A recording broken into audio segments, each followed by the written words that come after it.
y azul Malaguedo.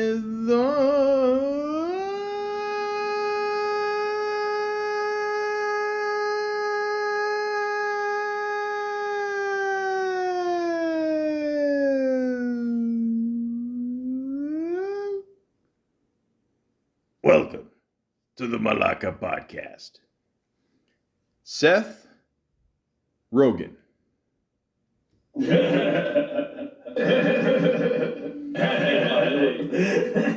Tom!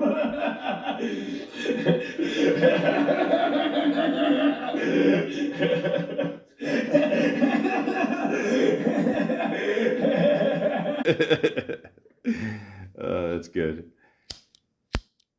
Hold on. Just,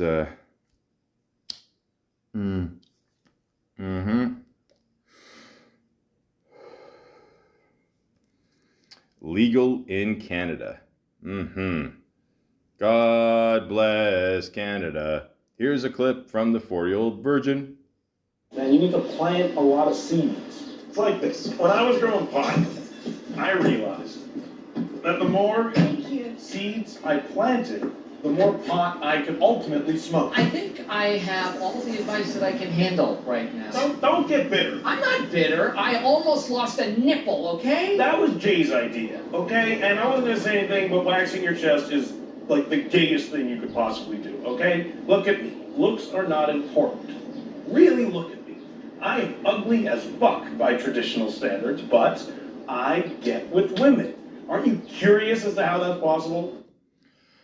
I mean, listen, I ask myself that every single morning. But, ladies and gentlemen, sorry, I'm just a little. Hold on. There you go.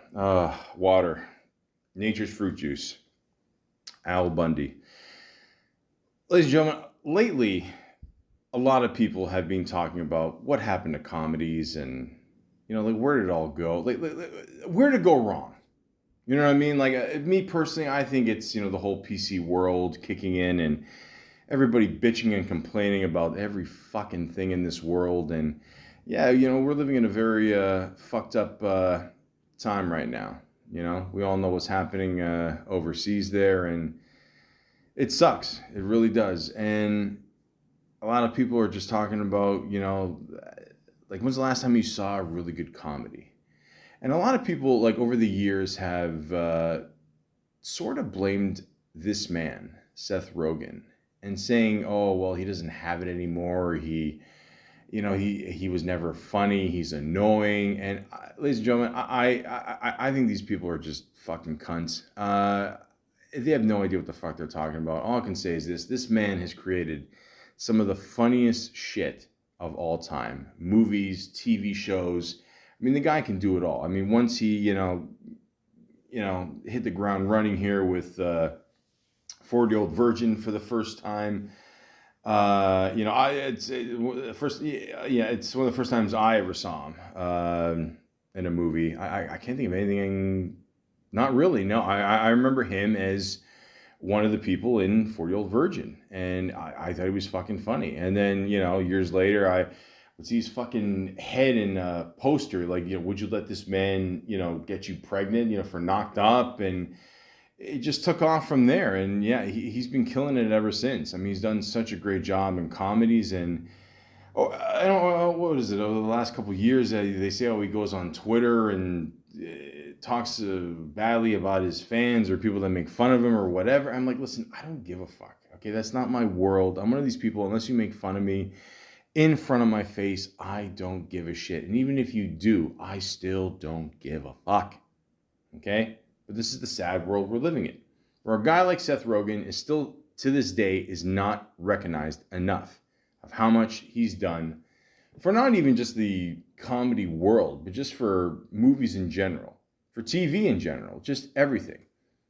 Okay? He's a proud Canadian, and I'm very proud that he is from Canada. And I've been told he smokes a little weed here and there, and there's nothing wrong with that. Okay, it's legal in Canada. He's from Vancouver, so it's a no-brainer. He's gonna obviously, probably grow his own shit. He can do whatever he wants. He's Seth Rogen. He's fucking awesome. So, ladies and gentlemen, I would like nothing more but to talk about Seth Rogen today. And of course, with the help of Wikipedia, the free encyclopedia. I think this is only the second time I've gotten high before a podcast, so just bear with me. I mean, I don't know. I'm in no rush. What is it? Tuesday? Yeah, whatever. Go on the free Wikipedia, the free encyclopedia, Wikipedia. Oh, Jesus. Yeah, because it's free and, why not? So, ladies and gentlemen, let's begin. Seth Aaron Rogen, born April 15th, 1982. Literally born 6 days after me. Awesome. Is a Canadian actor, comedian, and filmmaker. Originally a stand-up comedian in Vancouver, he moved to Los Angeles for a part in Judd Apatow's series Freaks and Geeks in 1999 and got a part on Apatow's sitcom Undeclared in 2001, which also aired him as a writer. After landing his job as a staff writer on the final season of The Ali G Show, that's right, he wrote, can you believe that shit? Yeah, check the credits, he's right there. Apatow guided Rogen toward a film career. As a writer, he was nominated for a Primetime Emmy Award for Outstanding Writing for a Variety Series. His first movie appearance was a minor role in Donnie Darko, and he had a supporting part in Apatow's directorial debut, The 40-Year-Old Virgin, which he co-produced.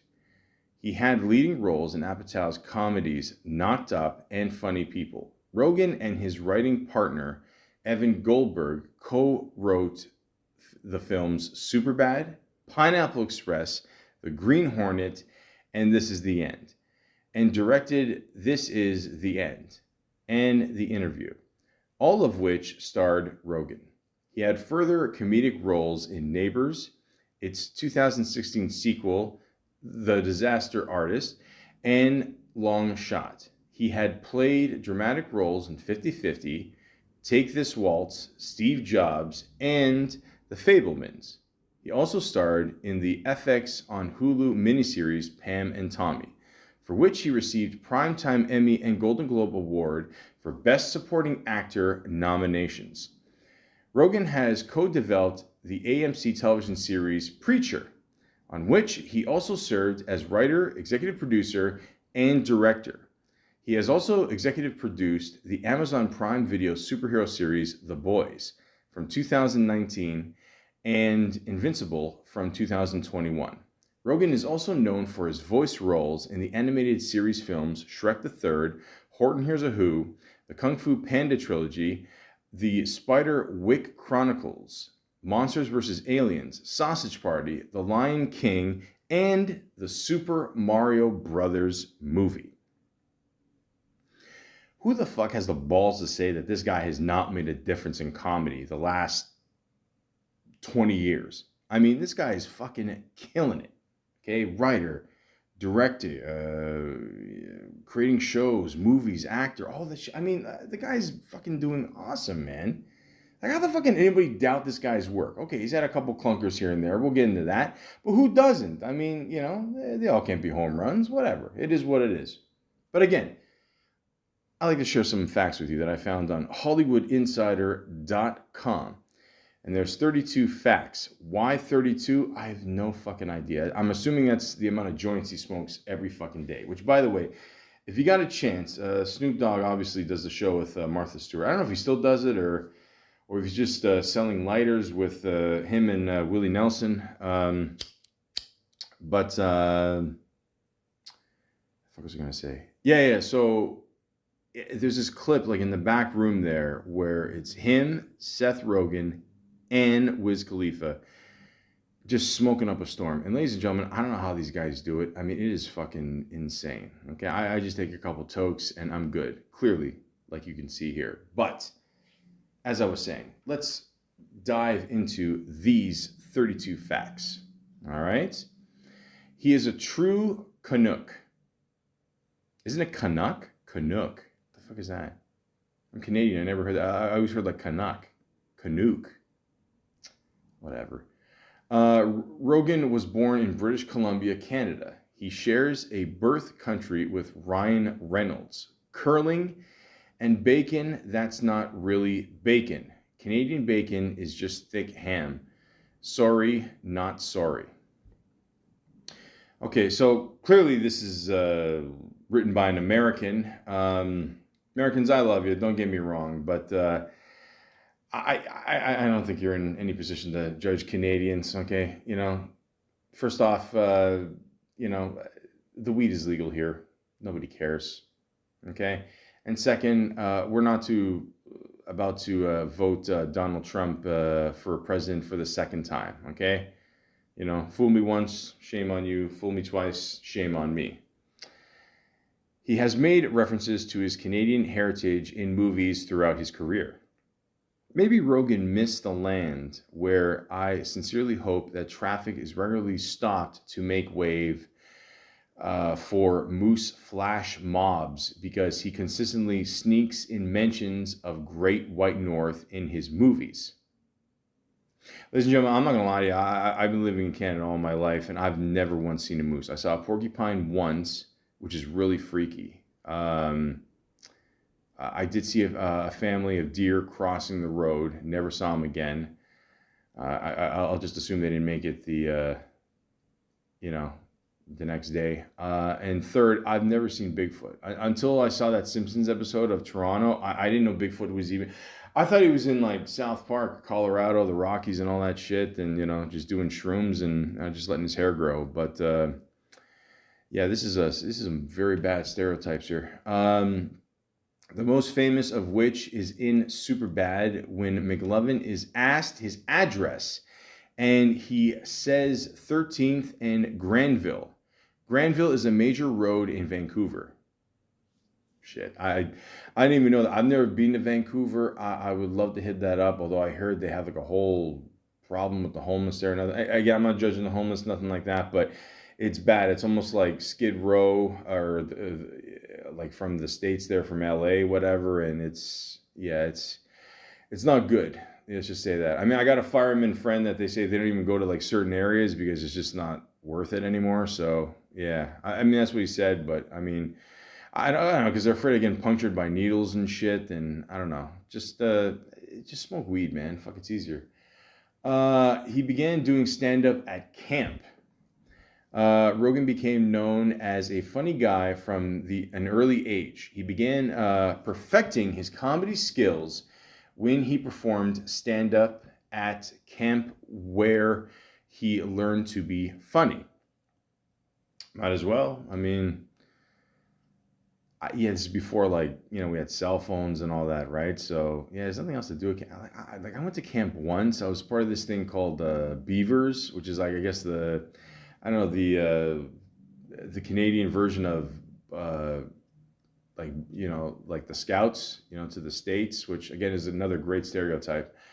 I mean, the most just call it the hockey pucks, but yeah, it sucked, man. You had to wake up early in the morning. I mean, there was no open bar. It just, it's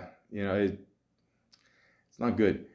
In Funny People, Rogen's character references Camp Miriam. It was a sweet little nod to the camp where he first performed stand-up. All right, there you go. Okay.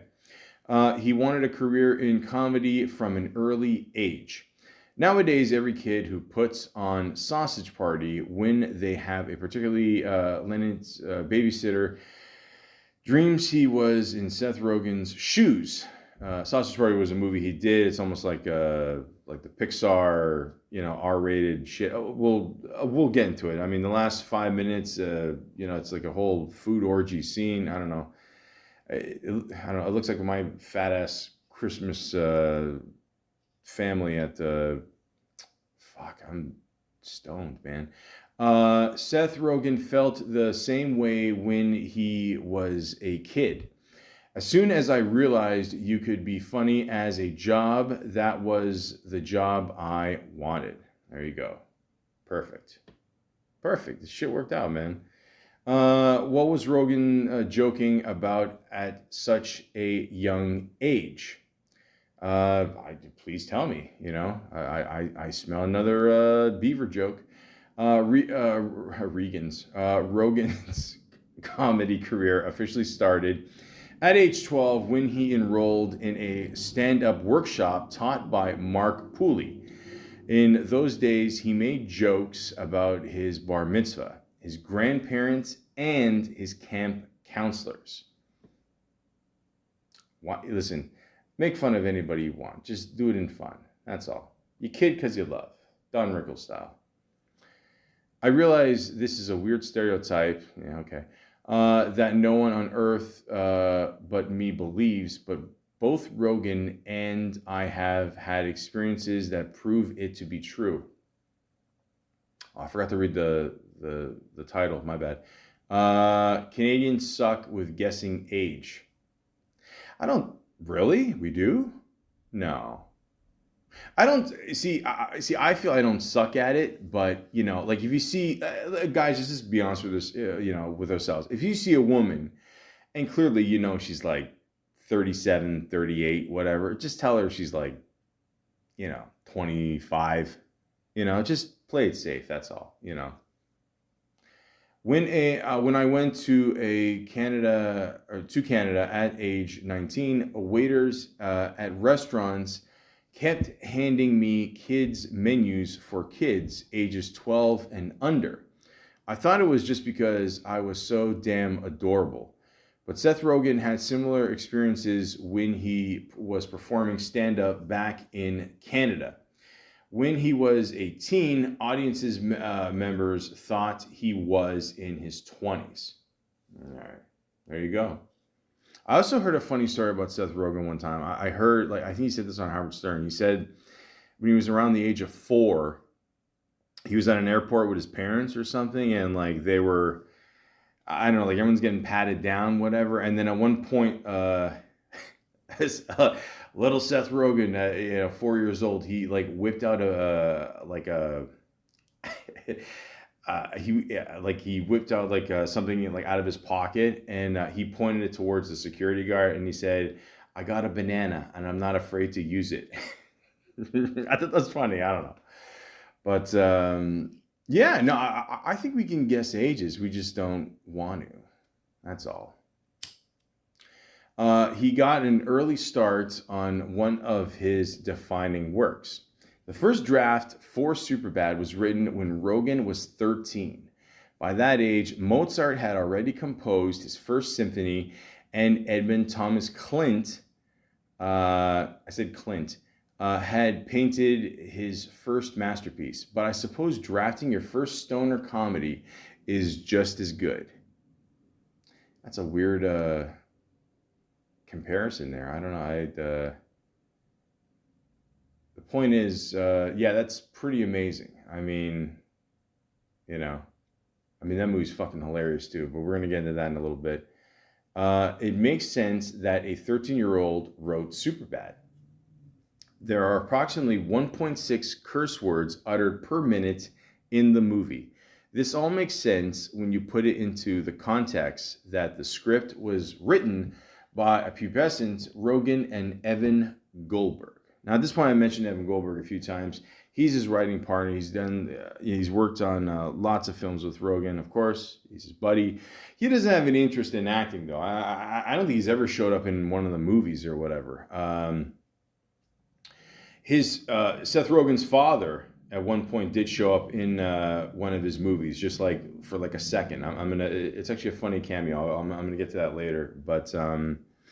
Yeah, they said they just wrote it and they didn't even know what the fuck to call the movie. They just say, hey, it sounds cool, Superbad. So let's just call it Superbad. So there you go. Is the word Superbad even mentioned in the name or in the movie? I don't think it is. Yeah, so yeah. I think they got Bootsy Collins to do the song at the end there. That's pretty cool. But anyways, who is it? The Bootsy Collins was the guy who got the James Brown stoned on Orange Sunshine. It was like a pill or something, and They would put in a drink, him and the bandmates, they would drink it up, and then James Brown, hey, what's going on here? And then like he drank the whole thing, and like on stage, he literally put his hands like above his head for like 20 minutes, and he called it like, I don't know, sunrise or some shit. And then he got everybody doing it in the band and like in the crowd as well. And I don't know. It's just this is random facts, man. People haven't always been confident in his ability to act in stoner comedies. Since Pineapple Express, Rogen has cemented himself as a legend in the world of stoner comedies. But people didn't always see him that way. He auditioned for the lead role in the stoner classic Dude, Where's My Car? But was passed up for the role. Fuck. I did not know that. I did not know that. That makes sense, though. That makes sense. I mean, that one was okay. Isn't it weird, though, that they had a stoner movie and, like, it didn't show him smoking weed once? Like, either the two dudes, like Kelso and Stifler. Like, it didn't... I remember the dog smoked weed, you know, but that's it. I don't know. It's... And there wasn't Jennifer Garner, one of the girls, and yeah, that's cool. He was the youngest of the 4 main cast members on the set of 40-Year-Old Virgin. In the 40-Year-Old Virgin, the 4 most important characters are all supposed to be around the same age, meaning 40. However, at the time of filming, Seth Rogen was only 22, while Paul Rudd, Steve Carell, and Romany Malco were all close to the right age for their roles. There you go. So a lot of people don't know this, but Paul Rudd right now is actually 72. They don't know that. Ant-Man, he can shrink his age. When you have that kind of power, I hope other things don't shrink too. I did a whole podcast on Paul Rudd. It's 3 hours for some reason, but I don't know. Check it out when you got a chance. The greatest scene in 40-Year-Old Virgin, nay, any movie ever, was improvised. The "You know how I know you're gay" scene was just Paul Rudd and Rogen riffing off each other. The dialogue was completely unscripted. No shit. Yeah, Paul Rudd had a picture of himself on his t-shirt, and yeah, that was I enjoyed that movie a lot. Again, we're gonna get into that in a little bit, but yeah, I know you're gay. You're still listening to me. Speaking of brilliant improvised scenes in The 40-Year-Old Virgin, Steve Carell really got his chest waxed while filming that amazing scene in the spa. So the exclamation, Kelly Clarkson, was 100% genuine and perfectly illustrates the emotions of one getting his chest waxed for the first time. How Rogen, there you go. Rudd and Malco avoided cringing and puking while filming that scene is something I will never understand. I mean, I've never tried the wax before. I don't want to do it. Like, I mean, for a Greek and Italian, I'm not that hairy. I have this weird thing, and I'm probably just going to say this because I'm stoned out of my mind. I don't think I've ever showed this to anybody, but for some reason, like me topless, and believe me, it's not pretty. I had this weird hair where it looks like I think I was born like a caveman, where I have like this hair, like how cavemen have like one side of their animal fur like off their shoulder, but that's what it looks like with my hair, and then the other side it's gone. I don't even touch it. So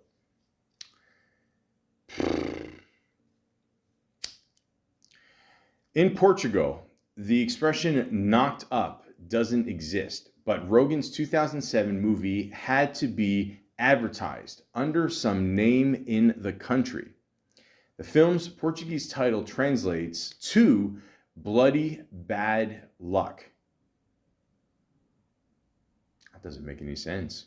I mean, maybe like England or something, like, bloody bad luck, right, got to get the shit trimmed, Kelly Clarkson. But Yeah. All right. Uh, Portuguese women, man. Oof. They're good. He was very promising young actor. In 2008, Entertainment Weekly ranked him on their 30 under 30 list. It's true. He was on a pretty good roll at that time. So he originally wanted to play Saul in Pineapple Express. Who could blame Rogen for wanting to take on the role of a less competent Walter White? Unfortunately, or perhaps fortunately, during the table read, Rogen saw that James Franco would be perfect playing Saul. Rogen instead took the role of Dale. Okay, so I did hear about the story, but what I heard was Franco wanted actually to be Saul because he was always kind of like the straight guy in like every movie, whatever. So they kind of did what Aykroyd and Belushi did in Neighbors, which is ironic because Seth Rogen did the movie Neighbors. So is that a coincidence? Probably. He hand rolled every joint in Pineapple Express. Wow, that just saves money. This perhaps shows how much cooch authenticity, cooch, what the fuck, was needed on that set. I have heard from my sources that rolling a joint is pretty hard to screw up, but clearly Rogen wanted perfection. You have to hear from your sources, really? You can just,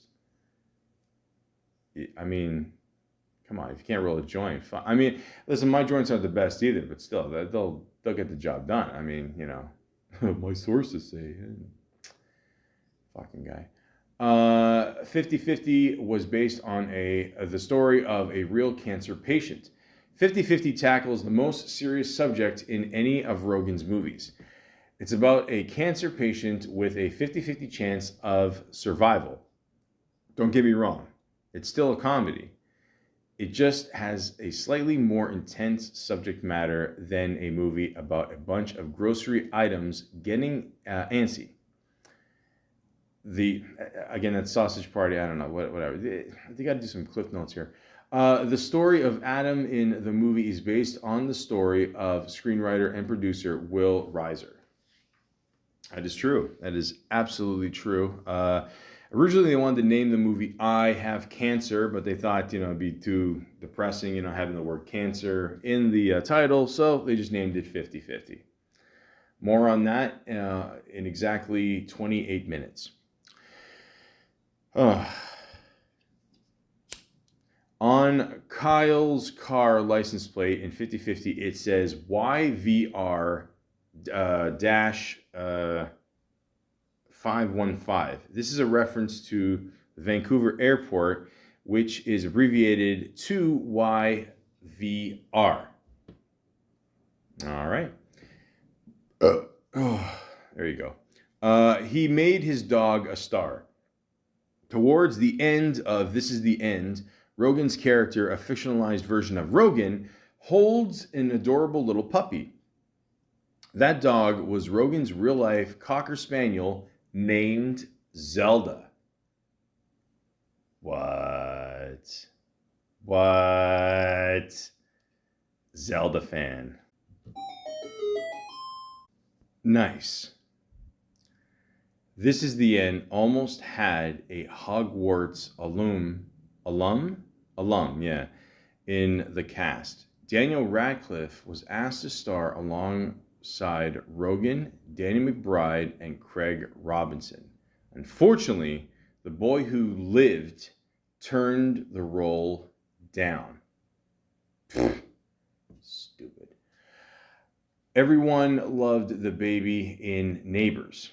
Rogen's character's baby in Neighbors was played by two twin babies named Zoe and Elise Vargas.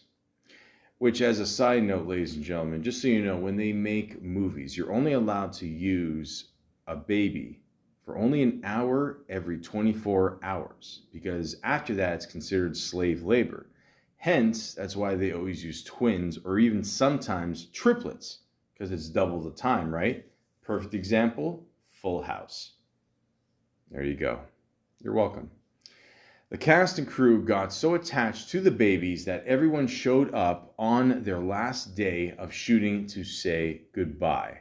Aww. I don't believe that. Rogen maintains his title as Improv King. I think Colin Mockery and Harry Styles have something to say about that. Hi. Hi. How are you? Fine. We don't know what you're watching, so we're not going to tell you we're going to return you to it. Oh, we're watching animal porn. Mary had a little lamb. We'll be right back in just a second. What's this?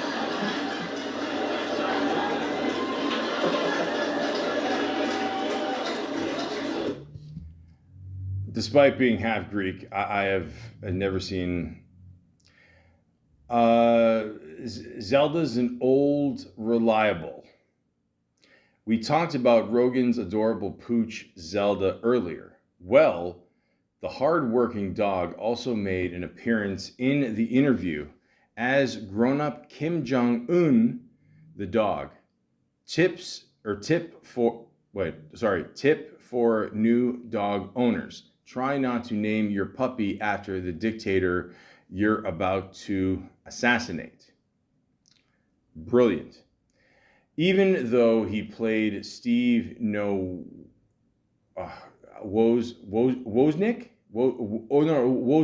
There you go. And Steve Jobs, Rogen had no clue who the tech whiz was when he accepted the role.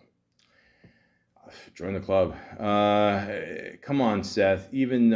Shut up. I'm tired of these jokes. In an outtake from the night before, Rogen accidentally refers to Joseph Gordon-Levitt's character Ethan as Joseph. Okay. That was an underrated Christmas movie. I'm not gonna lie. I don't know. Michael Shannon still scares the shit out of me. 'Twas the night before Labor Day. The night before was particularly filmed in the middle of summer, even though it takes place during the holidays. This meant that the cast had to wear wool Christmas sweaters in summer weather, and a good amount of scenes were filmed outdoors. Imagine a film being taped outdoors. Who would have thought? Okay. Sausage Party is the highest grossing R-rated animated film ever. I know. In general, a mouthful of an honor tends to seem like less of an honor. There are only a handful of adult animated films that have been made in the past century. But let's be clear, it was no small feature. Sausage Party dethroned South Park bigger, longer, and uncut for the title. I must have saw South Park like at least twice in the theaters. That was good. That was a good movie too. That was good. You know, George Clooney played like the doctor. He was in it for like, I don't know, like 10 seconds or something. Yeah. Because he's the one apparently that like discovered, or not, I don't know if he discovered them, but he like helped them like pass the VHS tape around, for a while and, get it to Comedy Central, whatever, something like that. I don't know. Eminem's a Rogen fan. So much so that he references Rogen's work in the songs Ballin' Uncontrollably and Brainless.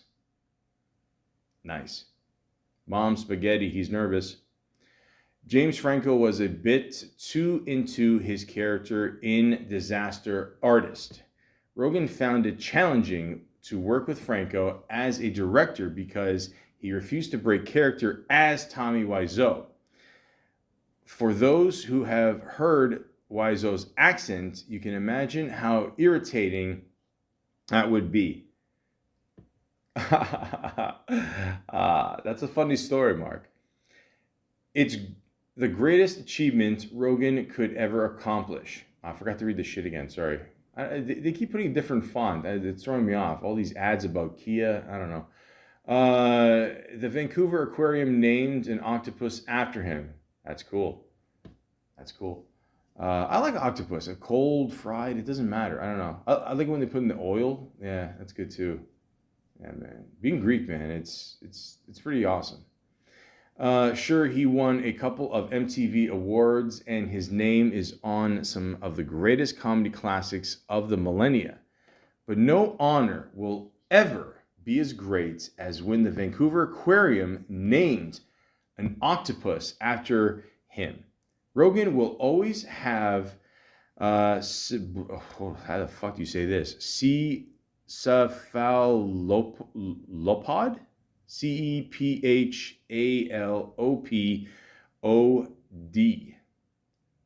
They should have just named it like Chong. Well, Seth for short. Oh, Seth. Oh, I get it. Okay. All right. It took me okay. To look back on and think I've done well in life. Okay. That's cool.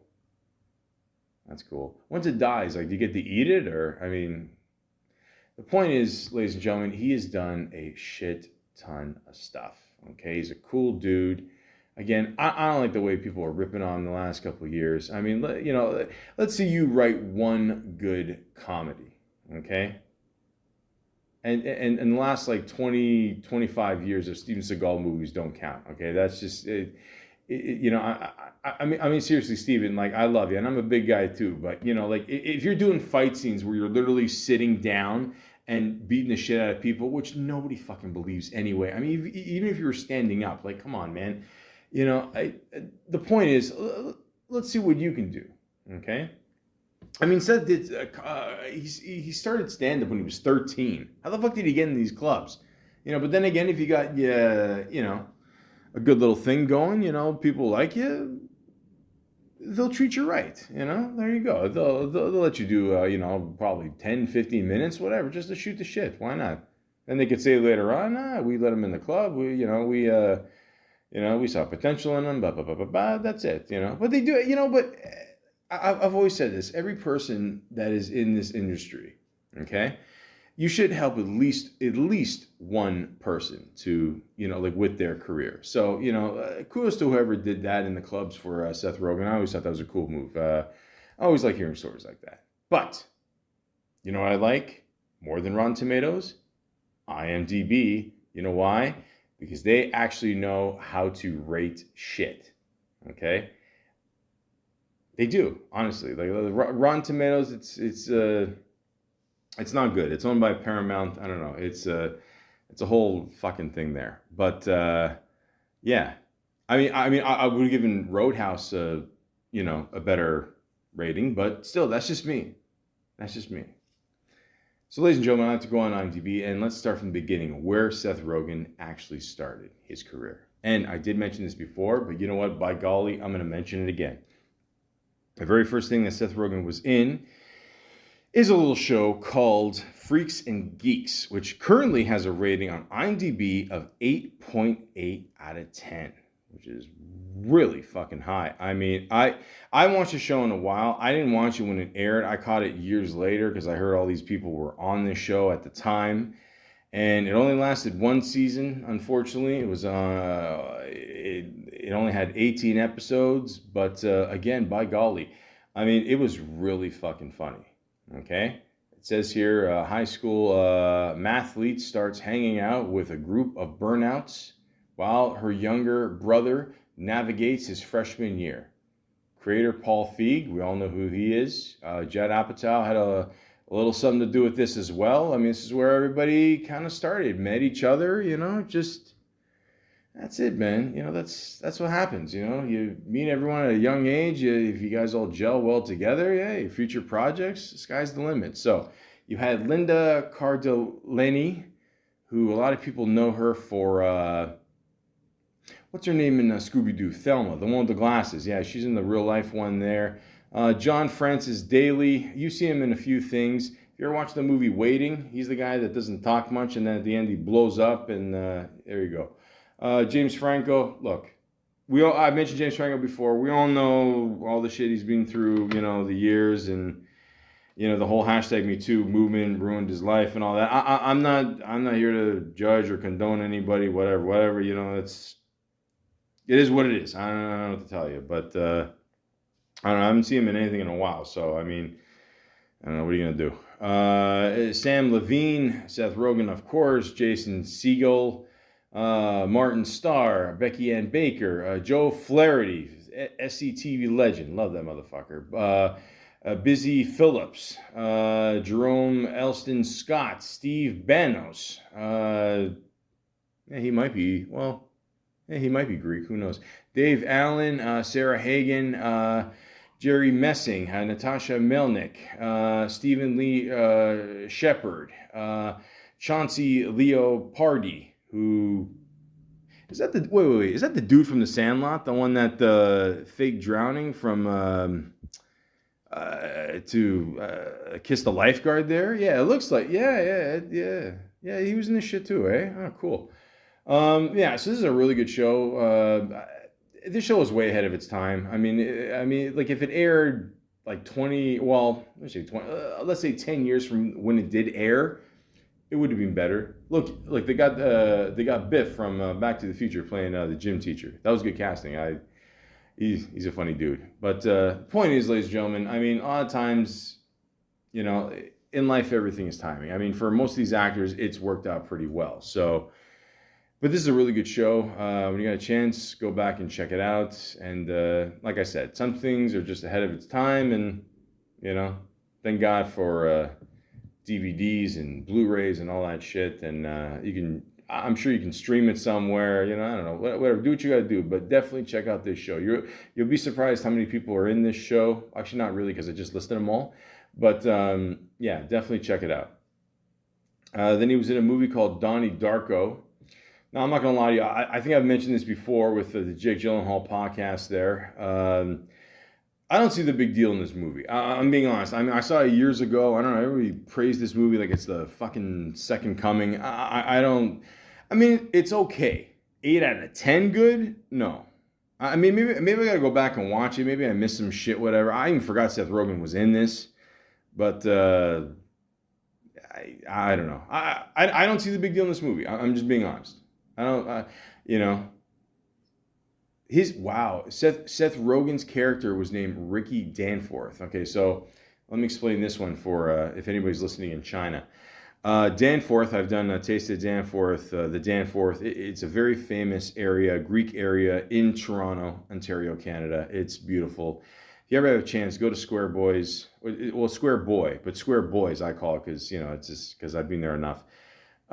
It's excellent food, great prices. Tell them Michael sent you. They'll have no idea who you're talking about. But the point is, yeah, it's a cool name. But yeah, the movie itself, I don't know. I never saw the big deal in it. Maybe I got to watch it again. I don't know. Who knows? If you want to check it out, I remember it had something to do with like a weird rabbit. I don't know. Who knows? Then he was in a TV show called Dawson's Creek. I never watched the show. It has something to do with a guy that was 40 playing a teenager going up Tom Cruise's ex-wife window there. The one girl that who's an excellent actress, by the way. I forgot her name. The blonde lady. She was seeing Heath Ledger before he died. And then the guy, what's his name? Pacey, the guy from the Mighty Ducks there. Well, actually, ironically, it's funny I just mentioned Jake Gyllenhaal. Jake Gyllenhaal was actually promised that role in the Mighty Ducks, but his parents didn't want him to do it. They refused or something because, I don't know, they were allergic to money. Yeah, so Pacey ended up having sex with his teacher or something. That was a whole thing there. But the point is, Rogen's in that one. I mean, hey, listen, work is work. What can I tell you? Then he was in Undeclared, a TV show with Jay there. Very funny dude. I did a podcast about him as well. Good little show, too. I feel Freaks and Geeks was way better, but Undeclared, still pretty good. Anchorman, The Legend of Ron Burgundy. One of my favorite comedies of all time. One of my favorite Will Ferrell movies of all time. 7.1 out of 10. That's it? How dare you? How dare you? You give Donnie Darko fucking 8 out of 10 and you give only Mr. Ron Burgundy 7.1? Fuck you. But anyways, Seth Rogen, yeah, he was actually in this movie. I didn't believe it either, but he played the cameraman. You see him like in 2 scenes or something for a few seconds. But again, Apatow is behind me. He's like, hey, man, again, I want to say this about, I got to do a podcast one day about Judd Apatow, but I love that man. He is like the next generation's John Hughes. Awesome dude. Yeah, so of course, again, he doesn't forget who his friends are, helps him out. That's awesome, man. That's what you got to do in this business. You know what I mean? So, like, if you know someone who's really talented and wants to do, and be part of the same business you are, like, why wouldn't you help them? You know what I mean? That's just me. But Anchorman, I talked about that in more detail in my Will Ferrell podcast, but it's classic comedy. Classic. One of my favorites. Wake Up, Ron Burgundy. I explained what this movie was. See, a lot of people think this is like, I don't know, like another version of Anchorman, but a lot of people actually don't know this. This is the original version of the movie Anchorman. Okay, when they screened, I'm gonna say this. It does pain me to say this a little bit because I love everybody involved in this movie, obviously, but a lot of people don't know this. But this is the original movie of Anchorman. And I'll be honest with you, it's not that good. It's apparently when they screened it, people walked out of it, and then they had to redo it. And then what we know as Anchorman: The Legend of Ron Burgundy became the real, actual funny version of Anchorman. But I remember it came with the DVD, whatever, and I don't know. It's I don't know. Look, if you want to check it out just for shits and gigs, it's up to you. The 4-Year-Old Virgin. So this is 2005, okay? Obviously, Seth Rogen's being in a couple things, cementing his, place, whatever. And then 4-Year-Old Virgin, he comes out, and in many ways, it's sort of his breakthrough role a little bit. But, like people still, know him from that one. But, yeah, I mean, this movie was a gigantic hit. I mean, obviously made Steve Carell's career. Between that and The Office coming out, I mean, this movie made over $100 million at the time for 2005. I mean, even now, if a comedy made, which, let's be honest, we don't see any more comedies anymore, but like over $100 million, huge hit. So Rogen was hilarious in this one. I mean, everybody played their part perfect. I mean, hell of a cast too. And again, like I said, Judd Apatow behind it, director, writer, even Steve Carell co-wrote with Judd Apatow. Apparently, Judd Apatow had to bug the hell out of Steve Carell at one point, just like, look, bro, we got to get going on this, whatever.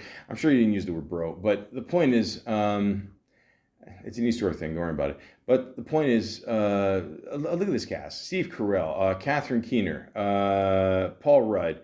Romani Malco, Seth Rogen, Elizabeth Banks, who, I don't want to give away anything, but Seth Rogen's character, Cal, which I totally forgot that was his name, had a thing for Beth, and, will we see them in the future together as a couple? Who knows? Leslie Mann, who is Judd Apatow's wife, very funny, the one, listen, let me tell you something, I've never been in a car where someone has been drunk so much that they've actually, sideswiped parked cars. But I remember one time I did a security gig and we're all just chilling or whatever. And no, was it security or was it, was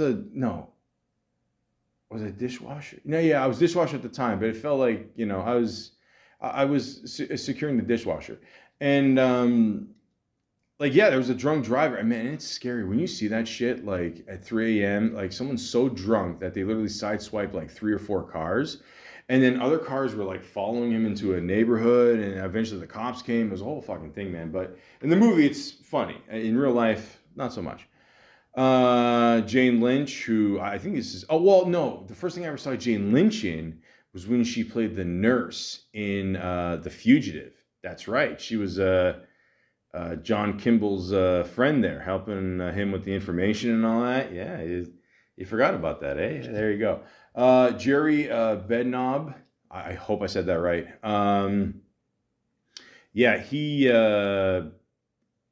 He's funny, man. If you ever see his stand-up, he's very funny. He's also one of the clerks in Encino Man. I mean, that's how far back this guy goes. Shelley Mali, who listen, I'm not gonna lie to you. This guy has there's a reason why you haven't seen this guy in movies. He I don't know. He's got some problems. Let's just say that. If you want to do your research, go ahead. But Kat Dennings, the first thing I ever saw Kat Dennings in, for sure. Jordan Masterson. Jordan Masterson. I wonder if he's related to the other Masterson in thing there in 70 Show. Fuck that. You know, I haven't talked about that yet, and I'll just say this. I think in the past, I think, you know, I said something like he got whatever for he got in trouble for that, and then he was kind of acquitted, and then he got charged again, and now what is he like? He got 30 years or something. Holy fuck! So that's bad, man. I mean, like, you never really know, you know what I mean, until the whole process goes, and that's really fucked up. I mean, I'm not gonna lie. I mean, like, if a lot of the shit that they're saying is true, then that's bad, man. I mean, I don't know. And they're saying Scientology tried to cover it up or something, and it's a whole thing there. Listen, that is not my world. All right, I did a thing on Tom Cruise there. I talked about it a little bit, but other than that, that's it, man. I mean, I don't know. Like, I'm one of these people. You go on set, you do your job, you get along with everyone. I mean, this isn't like your fucking personal playground. You know what I mean? To, you know, harass women and shit like that. Then, you know, like, grow the fuck up, man. I mean, you know. Holy shit. But anyways, Chelsea Smith, Jonah Hill, which, yeah, I think it's the first movie I ever saw Jonah Hill in too. Erica Vidna Phillips, who I liked in that one scene in How High. Marika Dominsk, I think I fucked that up. Mindy Kaling. You see that at the same time, The Office. There you go. Mo Collins was always one of my favorites on Mad TV. Point is, ladies and gentlemen, this is a very funny movie, classic movie. It's a, you know, and the good thing about this movie too is, like, I know a lot of Judd Apatow movies too. Is like, you know, it has its like sweet parts, and, you know, it's there's a lesson there, you know. But to be 40 years old and a virgin, I mean, you let a lot of shit slide, you know. 40 years old. That is a long time, man. Nobody should ever wait that long. But the point is, ladies and gentlemen, this is a classic movie. And if you have the chance, you should absolutely see it. I can't imagine anybody that hasn't seen this movie already. I've seen the unrated version. I'm pretty sure that makes a difference, but you absolutely have to see it. And in many ways, this is kind of our introduction to Seth Rogen. So, you know, kudos to Judd Apatow for picking him for the role, and that's awesome. And he was in a TV movie called Early Bird. I mean, it doesn't have a movie poster, rated 3.5. So then he was in a movie called You, Me, and Dupree, which, holy fuck. I mean, I did a whole thing on Owen Wilson here. I'm just disappointed he plays the same fucking guy in every movie. I mean, I don't know, like Bottle Rocket. He was so good in. I don't know what happened, but this might be one of the worst movies I've ever seen in my life. I mean, Seth Rogen's only in it for like maybe 10 seconds, you know. Like he makes a joke or something about I reek of weed, so now my wife won't smell the booze on me. That's pretty much the funniest thing in this movie. I mean, it's a horrible movie. Horrible movie. I 5.6. No, that's way too high. Way too high. Ugh. He was in an episode of American Dad. Then he was in a TV series called Help Me, Help You. Is Tom Cruise in that one? No. Help Me, Help You. That was a good movie.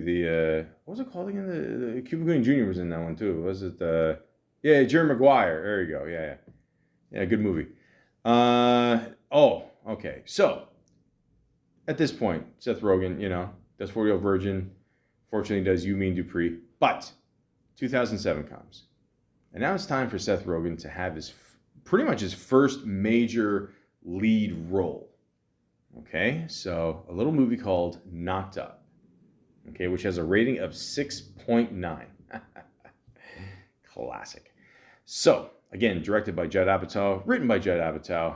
Okay, starring Seth Rogen, Katherine Heigl, who I've heard some crazy stories about her. I mean, first off, I think her mother is her agent, so I mean that's a problem right there. Second, apparently she really badmouthed this movie after it came out, and let's be honest, I mean this kind of launched her career too for a little bit, and then people realized, she's a bit of a bitch, and it just, and then I actually heard a story one time that she came up to a table at a restaurant where Judd Apatow and Seth Rogen were talking and just chilling, and like they, she said, "Hey, how's it going?" And like they totally just like shunned her out.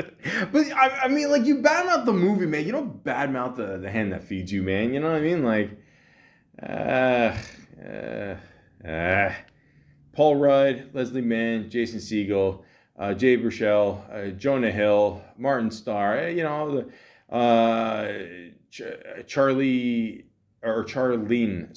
Charlene Yee, Iris Apatow, who's Judd Apatow's daughter, Maud Apatow, who is, you guessed it, Judd Apatow's daughter. Which one's in the new series Euphoria? I think it's Maud, right? Yeah.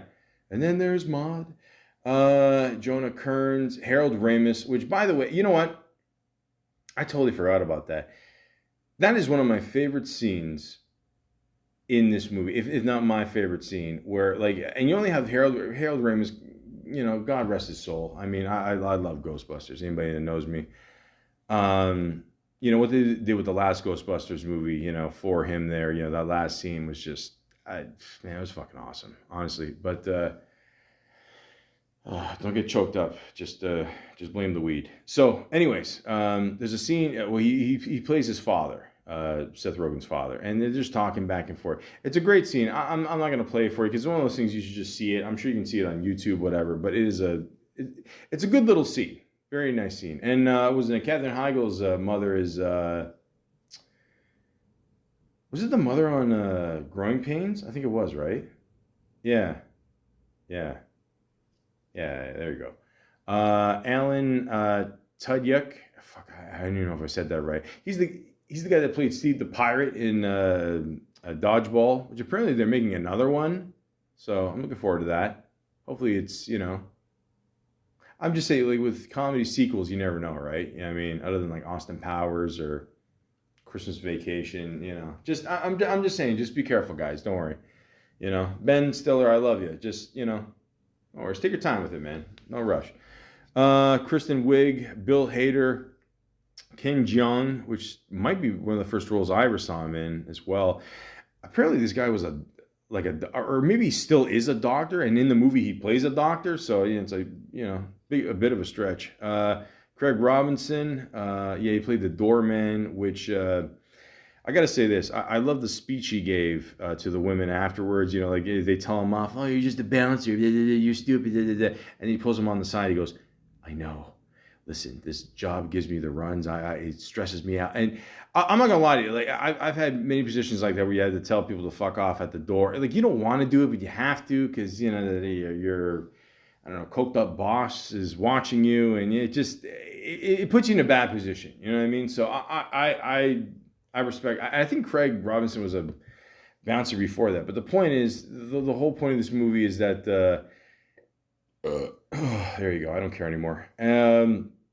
He what does it say? For fun-loving party animal Ben Stone, the last thing he ever expected was for his one-night stand to show up on his doorstep 8 weeks later to tell him she's pregnant with his child. Oh boy. Although it was funny, like as he was fucking her, like at one point she takes off her top and he goes, "Wow, you're way hotter than I." I pretty much had that moment every time I fuck. But the point is, this is a really funny movie. Again, very sweet, And again, I mean, Judd Apatow is just on a roll here, man. With 40-Year-Old Virgin, Knocked Up, and working with the same people, and why not, man? It works. So this is a very nice movie, sweet movie. I would recommend seeing it. And again, I did see the unrated version. Does that make a difference? I don't know. I keep mentioning that too, but I mean, maybe it does make a difference. I have no idea. You tell me. The point is, it's a great movie, very sweet movie. You can enjoy it with someone you love, or you can just, get stoned. And that's it. Just have a good time. But very good movie. Moving on. And then he was in Shrek the Third. He was a ship captain. He was a voice in that, which I had no idea. I mean, will they make another Shrek movie? Who knows? They kind of teased it with, I love Mike Myers. I mean, whatever he's in, I'm always going to check out. I don't care. I love that man. But, yeah. Well, they made 4. I mean, they made a shit ton of money. Just make another one. Why not? They kind of teased it with I was saying the show there on Netflix there. He did. But, yeah, we'll see.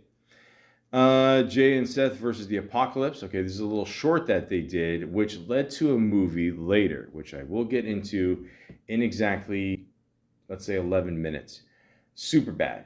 Okay. Superbad is one of the funniest fucking movies of all time. Definitely one of the best teen movies of all time, for sure. Growing of age, whatever. It's got that kind of, silliness, 80s, Breakfast Club kind of feel there. This movie's awesome. I've done a podcast on Jonah Hill. I went way more into detail with this one. But, of course, I mentioned it before. Seth and his buddy, Evan Goldberg, wrote it when they were so young.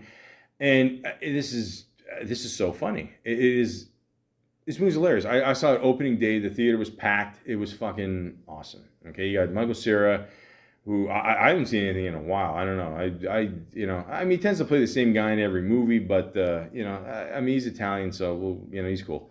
Jonah Hill, Christopher Mintz-Plasse, aka McLovin. I actually did a whole podcast about that guy, and somebody was literally right there when they were having the sex scene, just eyeing it and making sure there was no genital contact. Because at the time he was 17, he finishes the movie, then he's got to go back to high school for another year in real life. And I just assume he spent that year on his back, just enjoying himself. Bill Hader, Seth Rogen play probably the 2 coolest cops of all time.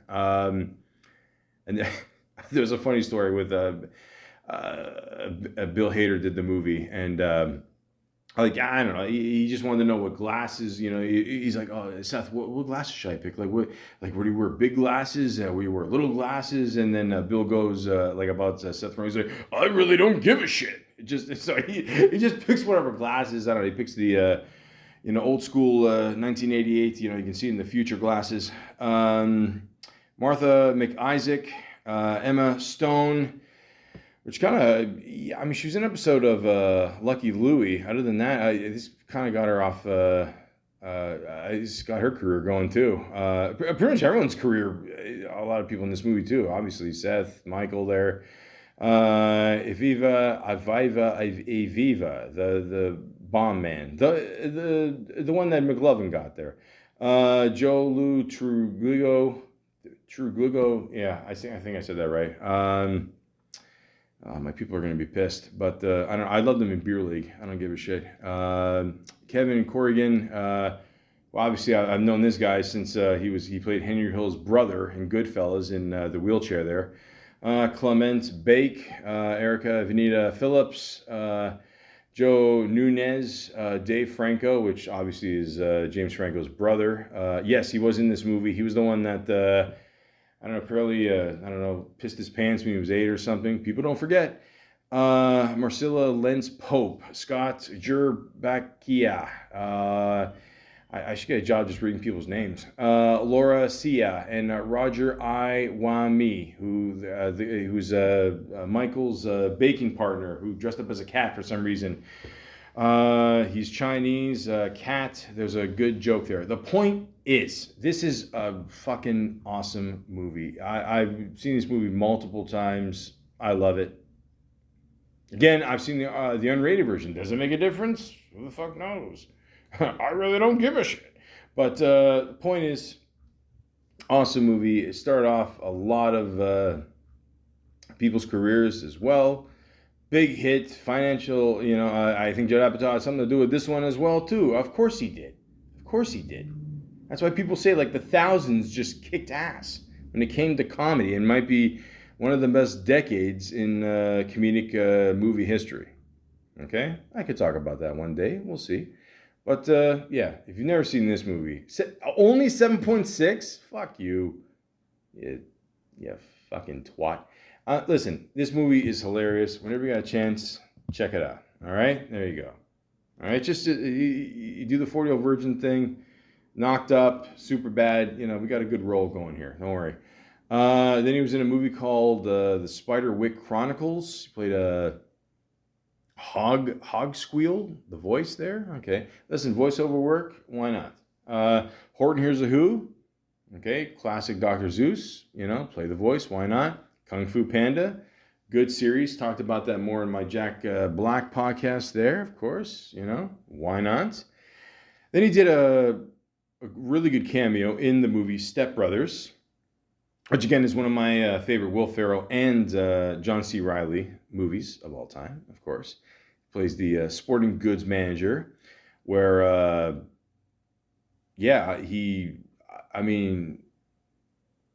Riley there shoots off a beautiful fart. I mean, it is just, you know, I mean, you can taste the onions and ketchup in there. It's magical. Magical. Then, ladies and gentlemen, also in 2008 is what might just be one of the best stoner movies of all time. A little movie called Pineapple Express, where he plays the character Dale Denton. Okay? Why have they not made a sequel from this movie? I have no idea. But a process server, okay, not servant, server, and his marijuana dealer wind up on the run from hitman and a corrupt police officer. Okay? Played by Rosie Perez, by the way, which I've not seen her in anything in a while. And then she popped in this one. I mean, she looks awesome still. Okay? Every time I hear her Fight the Power. So, where was I? I got distracted there. After he witnesses, you know, well, I mean, according to the movies I've seen her in, like she always likes white guys. His dealer's boss murder a competitor while trying to serve papers on him. Okay, so ladies and gentlemen, writer Seth Rogen, Evan Goldberg, Judd Apatow. Okay, you got behind the wheels here as director David Gordon Green. Again, great cast of people. You know, you got Seth Rogen, you got James Franco there, Gary Cole, who we all know from Office Space. Okay, Office Space, another classic movie. It just, you know, yeah. Danny McBride, Kevin Corrigan, Craig Robinson, Rosie Perez, Ed Begley Jr., Nora Dunn, Amber, fuck. Fuck. I forgot she was in this. You know, the sad thing is, I just saw this movie like a week ago. Like, I totally forgot she was in this. And then, like, even during the movie, you're like, oh, fuck, she's in this. You know, for those of you who have been living under a rock the last couple of years, just trying to duck COVID, Johnny Depp has been trying to duck Amber Heard. And, yeah, she's in this. This is, don't expect her in the sequel. But, yeah, I don't know. Fuck it. I did a whole podcast about Johnny Depp. Just check it out there, man. Whatever. Actually, you know what? What's funny is I think at one point in the trial, didn't they have her in an elevator with James Franco? So James Franco was probably fucking her during this time. That guy fucks everybody. Jesus. Moving on. Joe Lowe, great segue to True Glow, Trug Leo. Sorry, I'm just. Oh God, I mean, even with security, I thank God every day they have cameras in elevators. Arthur Neon Tech, Cleo King, Bill Hader, James Remar, we all know him as Dexter's dead beloved father. Jonathan Spencer, Dana Lee, Bobby Lee, who I remember. Listen, I don't know, maybe we should save this for another pod. No, you know what? Fuck, I'm gonna save it now. Bobby Lee, listen, I love that motherfucker. I think he's a funny fucking dude. First of all, like he told this whole story how like he was supposed to have a bigger role in this movie, but because of mosquitoes or some shit, he couldn't. I don't know, whatever. I don't know, something about that. But the point is, you know, that girl that he's with or living with or separated from or I don't know what the fuck is going on. I don't know if you guys follow that podcast that he does with I don't know the broad there, but you know, I mean, Jesus, like you can tell like Bobby Lee has changed over the years. Like she like and again, it works both ways, ladies and gentlemen. So I don't want to be called a sexist or nothing, but you know, like a guy, you know, can make a woman feel like shit too. Don't get me wrong, or so I'm told. But I don't know what the fuck is going on, what kind of living situation they got going here. But you know, you could tell she's doing a number on this poor soul. And Bobby Lee, he seems like such a sweetheart kind of guy. And I don't know what's going on here, but I don't know. You can do your own research on YouTube there. But I don't know. The what's her name, Kalila or some shit. I don't know, Kalila or yeah, just. You two got to separate from each other. Yeah, do your own thing. I don't know. Yeah, we're still fucking other people. We live together and then I ask her for advice. Like, bro, what the fuck? Like, only in fucking Hollywood this would happen. Okay, where a short Japanese or Chinese man, I don't know, whatever the fuck is going on there, you know, something 36 with rice. I'm kidding. I'm not really racist. I'm just, you know, trying to fuck with people here. You know, can get a tall white woman like this and, you know, just still break up with her and stay together. Like, just fuck, man. Like, what is going on? Like, what? Like, it's just weird. I don't know. And like, a lot of people are gonna say, "Oh, you're jealous." I'm like, no, man. This is like, you can tell. Like he, you know, like the guy sleeps for 15 hours a day or some shit. And I don't know the other. The redhead there makes fun of him. I don't know. I forgot the guy's name. I apologize. Apparently he's Italian too, and he was really good in the show I'm Dying Up Here, and that's a show that should have never ended. And I'm just going on a rant here. But the point is, ladies and gentlemen, this movie kicks ass. Okay, it's a great stoner flick. Seth Rogen, you know, and everybody here wanted to make, you know, kind of an action flick. I mean, usually stoner flicks are just people chilling and maybe something happens. I don't know. People forget something in the sofa and that's it, you know. But this one, he made it into like, I mean, I'm not going to say Die Hard, but fucking, you know, it's got some, you know, action flick. I love the one scene where they're getting chased by the cop in the car. They stop the car and then the car just pulls up beside them and starts shooting. And he goes like, why'd you stop the car? I don't know. And it's funny because you always see that in movies where they'll stop to fuck with the other person and they'll keep going. So there's always like, you know, references to 90s, you know, or even 80s, like action films and shit like that. But everybody did an awesome job. And this Danny McBride, I'm telling you, again, breakthrough role for him too. It's weird seeing him in this role just because he doesn't have facial hair or whatever. But Righteous Gemstones, Vice Principals, Eastbound and Down. I mean, that guy's been killing it for years too. But when are we going to get a sequel here? Now, I get it. James Franco, you know, I should mention this at this point. Now, at one point, James Franco was going through all this shit with the hashtag #MeToo. And then Seth Rogen at one point did say, yeah, I'll still work with him. And then like a year later, he said, yeah, I'm not going to work with him. So, you know, and again, listen, you know, like when you smoke weed a lot, you know, you're kind of like, you know, you're a little bit more lenient. But then it finally kicks in and it's like, no, fuck that. I can't do that. So, you know, we'll forgive Seth for that. It's cool. But I still say they can make another movie without Franco. So here's my thing. And I'm trademarking this shit right now. So if anybody steals my ideas, I want a piece. This is what you do, okay? Obviously, Seth Rogen's the main guy now. Have Franco die. I mean, the way he's living his life. I mean, you know, maybe he'll die at a whorehouse or some shit like that. I don't know. Maybe, you know, fuck a broad on the balcony and then you know, she'll, you know, have her revenge and push him over. Is that too much? Or okay. So, but I don't know. You guys will figure it out. And then have Danny McBride there. You got to have Danny McBride back for sure. That's a no-brainer. You got to have Danny McBride back. But in the movie, he made a mention saying that he's waiting for his wife to get out of jail. Okay, so you get a strong female role. Okay, now You could get an unknown. It's up to you, or get somebody that's known, like a Kristen Wiig, Melissa McCartney. I think Melissa McCartney would be perfect. That's just me, but I'm just throwing that out there. But there you go. Boom. You got your three. They actually mentioned in a movie I'm going to mention in a little bit here what they would do for a sequel, actually. But yeah, I still say make it happen. I mean, I think this is the highest grossing stoner flick of all time. Again, made another over 100 mil, which is fucking awesome. So, again, at this point, ladies and gentlemen, if you notice, Rogen is on a great fucking roll here. And again, only giving this movie 6.9 out of 10, which I will admit is hilarious. But at the same time, I don't know, maybe at least a 7.5 or whatever. But anyways, the point is, it's a classic movie. Classic stoner movie. One of the best ones out there. Okay, I put it up there with Friday, Dazed and Confused, Half Baked, Grandma's Boy.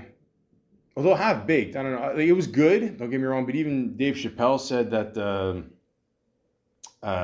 they basically made a weed movie for kids. It was rated PG. It should have been rated R. They cut out a lot of shit. But the point is, ladies and gentlemen, it's a great movie. So like even if you're not a stoner, which I like in 2023, especially if you're Canadian, I don't know why you wouldn't be. But the point is, check out this movie. You will laugh your ass off.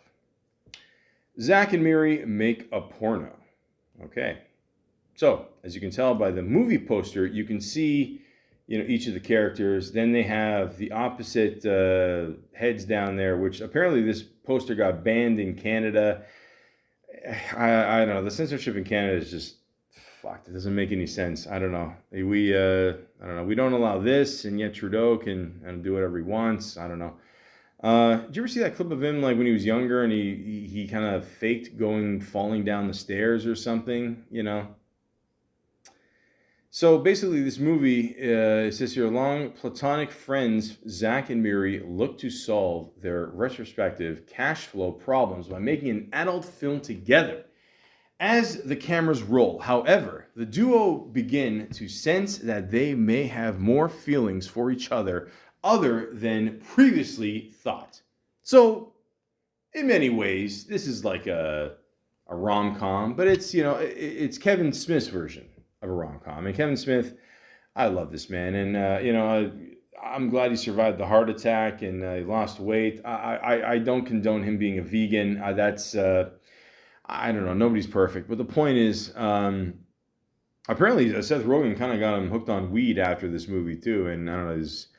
His wife kind of made a joke about that, but you can tell, like a lot of times when a woman makes a joke, like from a guy's point of view, you can tell when she makes a joke, but like deep down she's pissed. You know what I mean? So, Point is, I saw this in theaters. I thought it was funny. So, like I said before, Seth Rogen again ends up working with Elizabeth Banks. So it's almost like a prelude to what's going to happen in the future there from 40-Year-Old Virgin, Craig Robinson, Jerry Bednam. You got Brandon Ruth, who was, I don't know, one of the Spider-Man, or not Spider-Man, fucking, was a Superman. There you go. Kenny Holtz, Kenny versus Spenny. If you're Canadian, you will get the reference.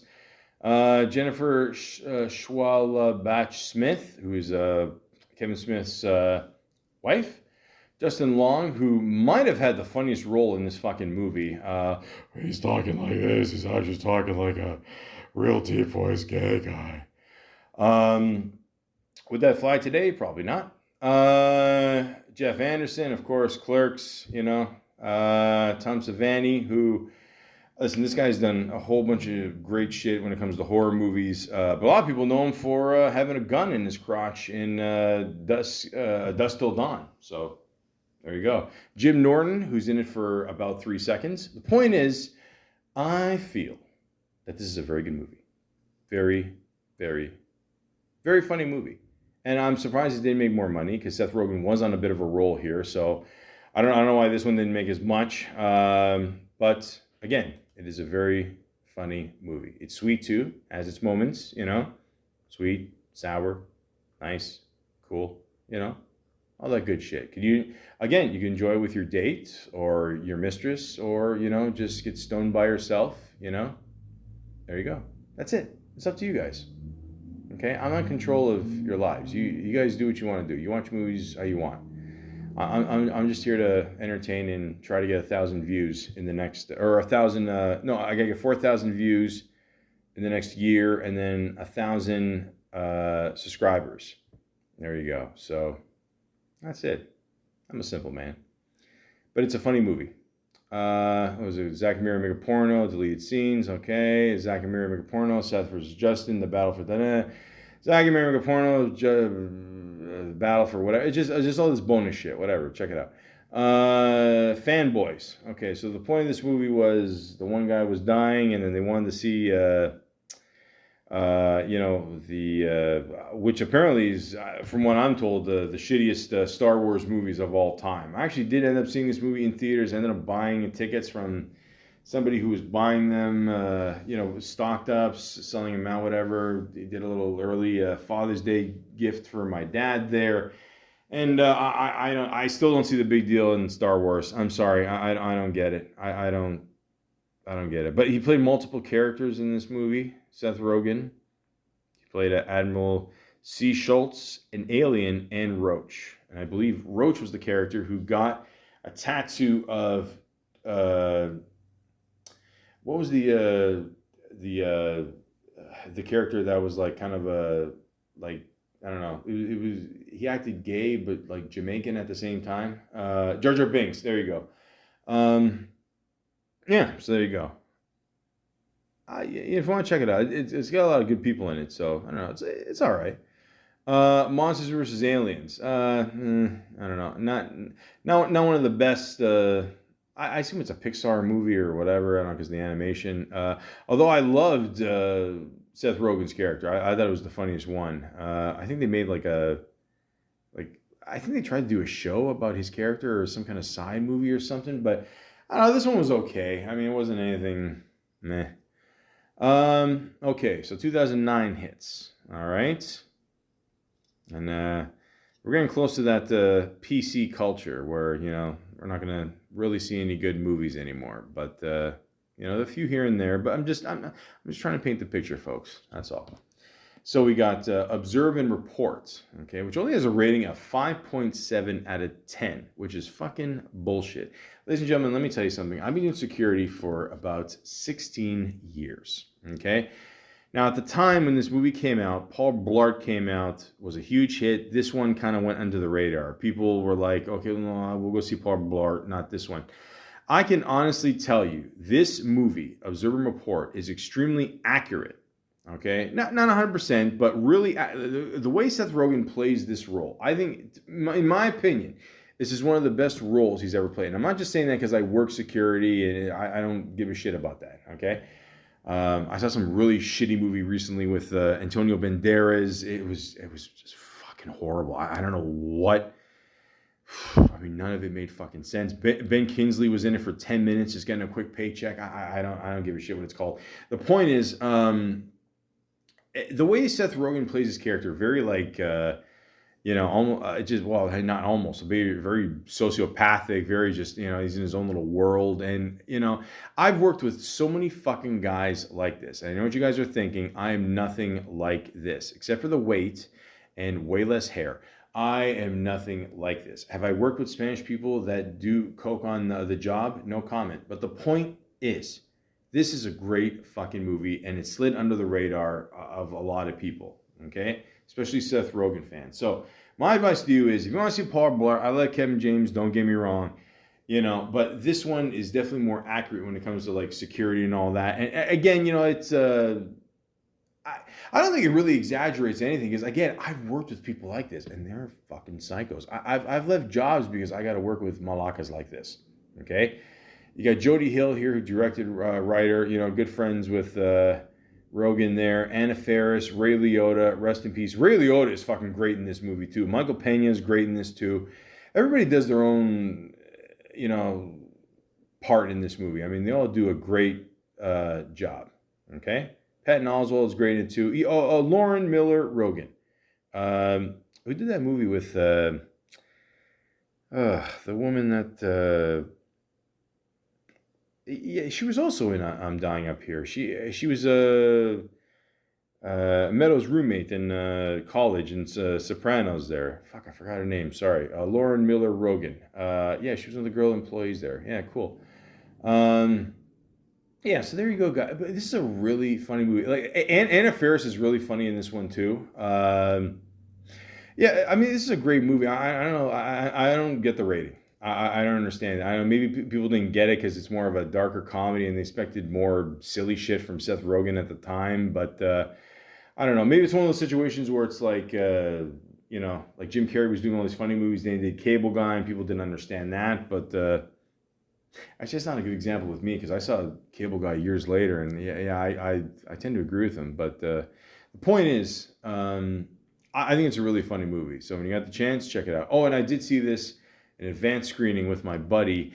And before the movie, we had to take a piss. I guess I was the leader of the two, and I accidentally walked into the woman's bathroom. And when you do that, ladies and gentlemen, especially in public, it's very funny because when I walked in there, you know they have public bathrooms, and it's like not a door, but you have to just like do a little turn whatever, like from the bricks and whatever. And then like I remember going in there, and there was like at least 2-3 women at the sink, and as soon as I walked in there with my buddy, like everyone's just well, not everyone, just the women. We were the only two dickheads. They just looked at us, and I was like, "Oh shit, sorry," And like my buddy just followed me, like he didn't even think for himself. And good times in 2009. But the point is, ladies and gentlemen, great movie. When you got the chance, check it out. Then he did a voice in Family Guy because why not? Family Guy's awesome. Then he did the voice in Monsters vs. Aliens. Yeah, of course. Do the voiceover work. This is the video game, whatever. Either way, it's extra money. Okay, so Funny People. Okay, another Judd Apatow movie. This movie was okay. I mean, it wasn't anything crazy, whatever. But seeing him work with Sandler, Rogen, it was good.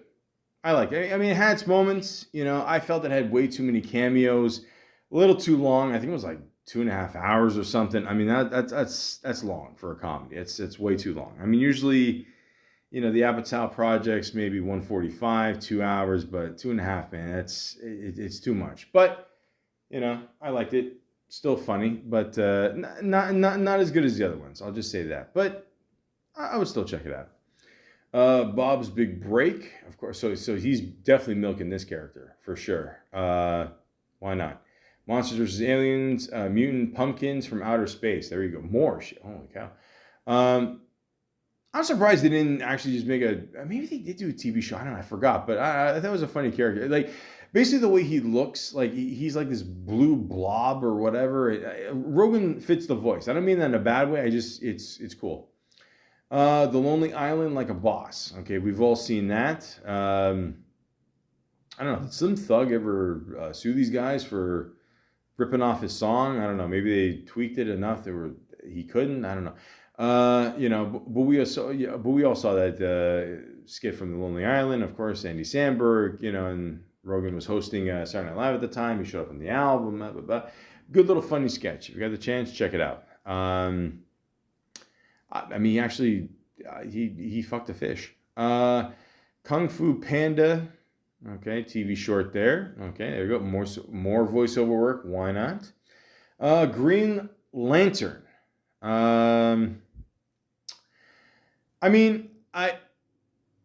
Okay, so here's the thing. So Green Lantern, if you don't know, was Bruce Lee's first TV project in America. Okay. It failed after one season. It didn't really do that well. I mean, the parts with Kino seem kick ass, whatever, fine. But, other than that, it didn't. I mean, the movies are what, Bruce Lee is known for, of course, And they figured, you know what? Let's make a movie out of this years later. And, it basically made back its money. You don't make a movie to make back your money. You know what I mean? So, I don't know. I thought it was okay. I mean, I don't know.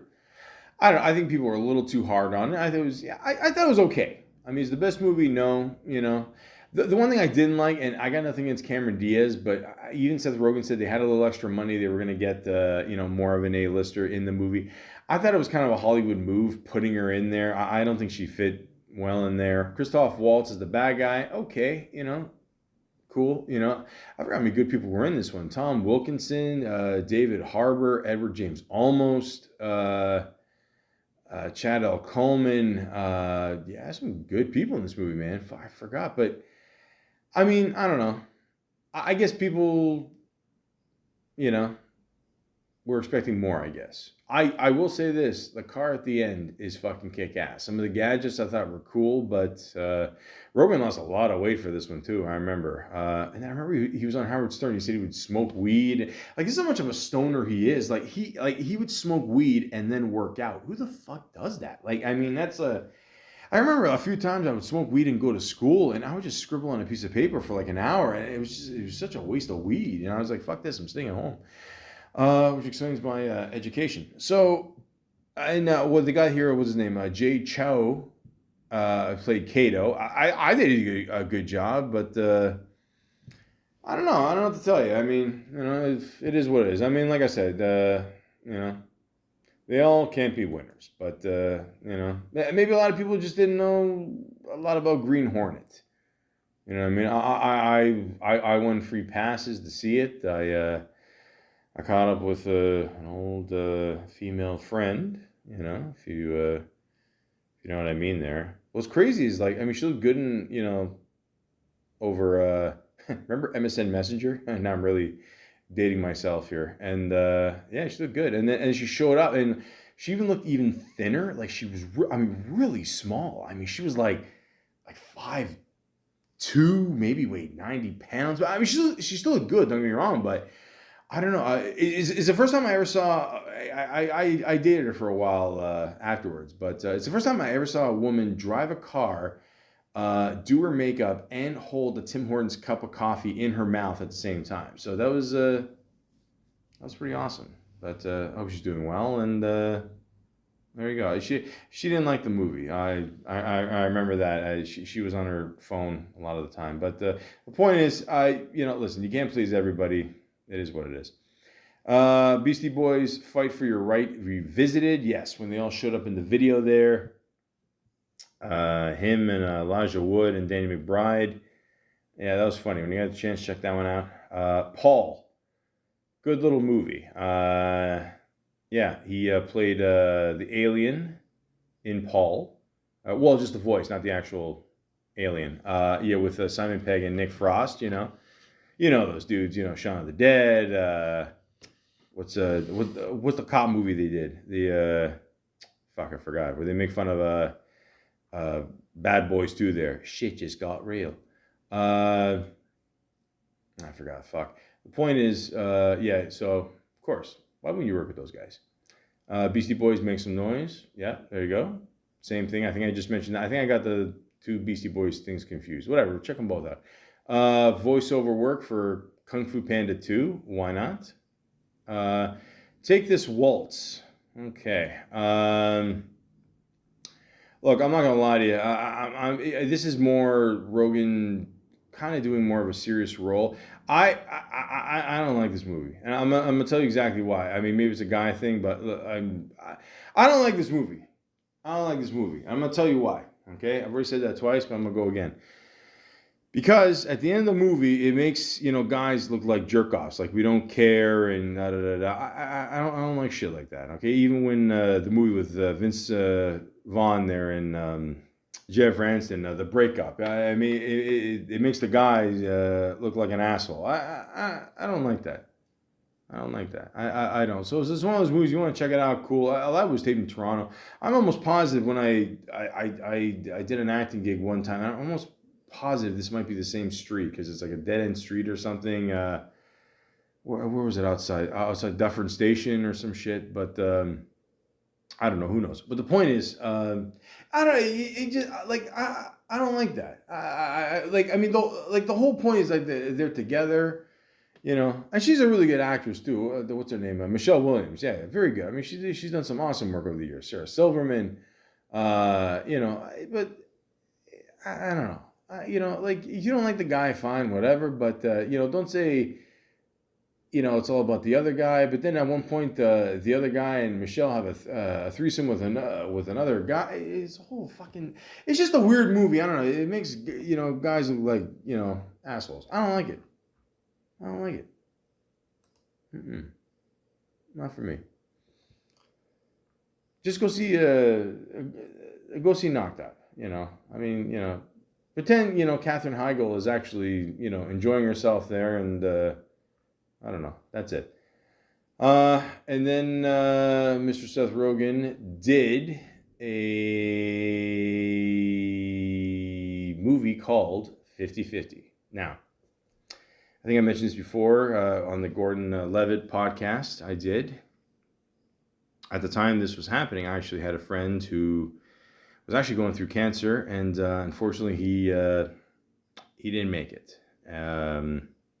So yeah, a lot of times when I see this movie, I've only seen it a few times, but yeah, it's very reminiscent to that. So, but yeah, it's pretty accurate. A lot of scenes, I'll give you the one scene where Gordon Levitt is at the doctor's office and he finds out he has cancer, and all of a sudden, just everything, like he goes almost deaf. And that's what happened to me one time.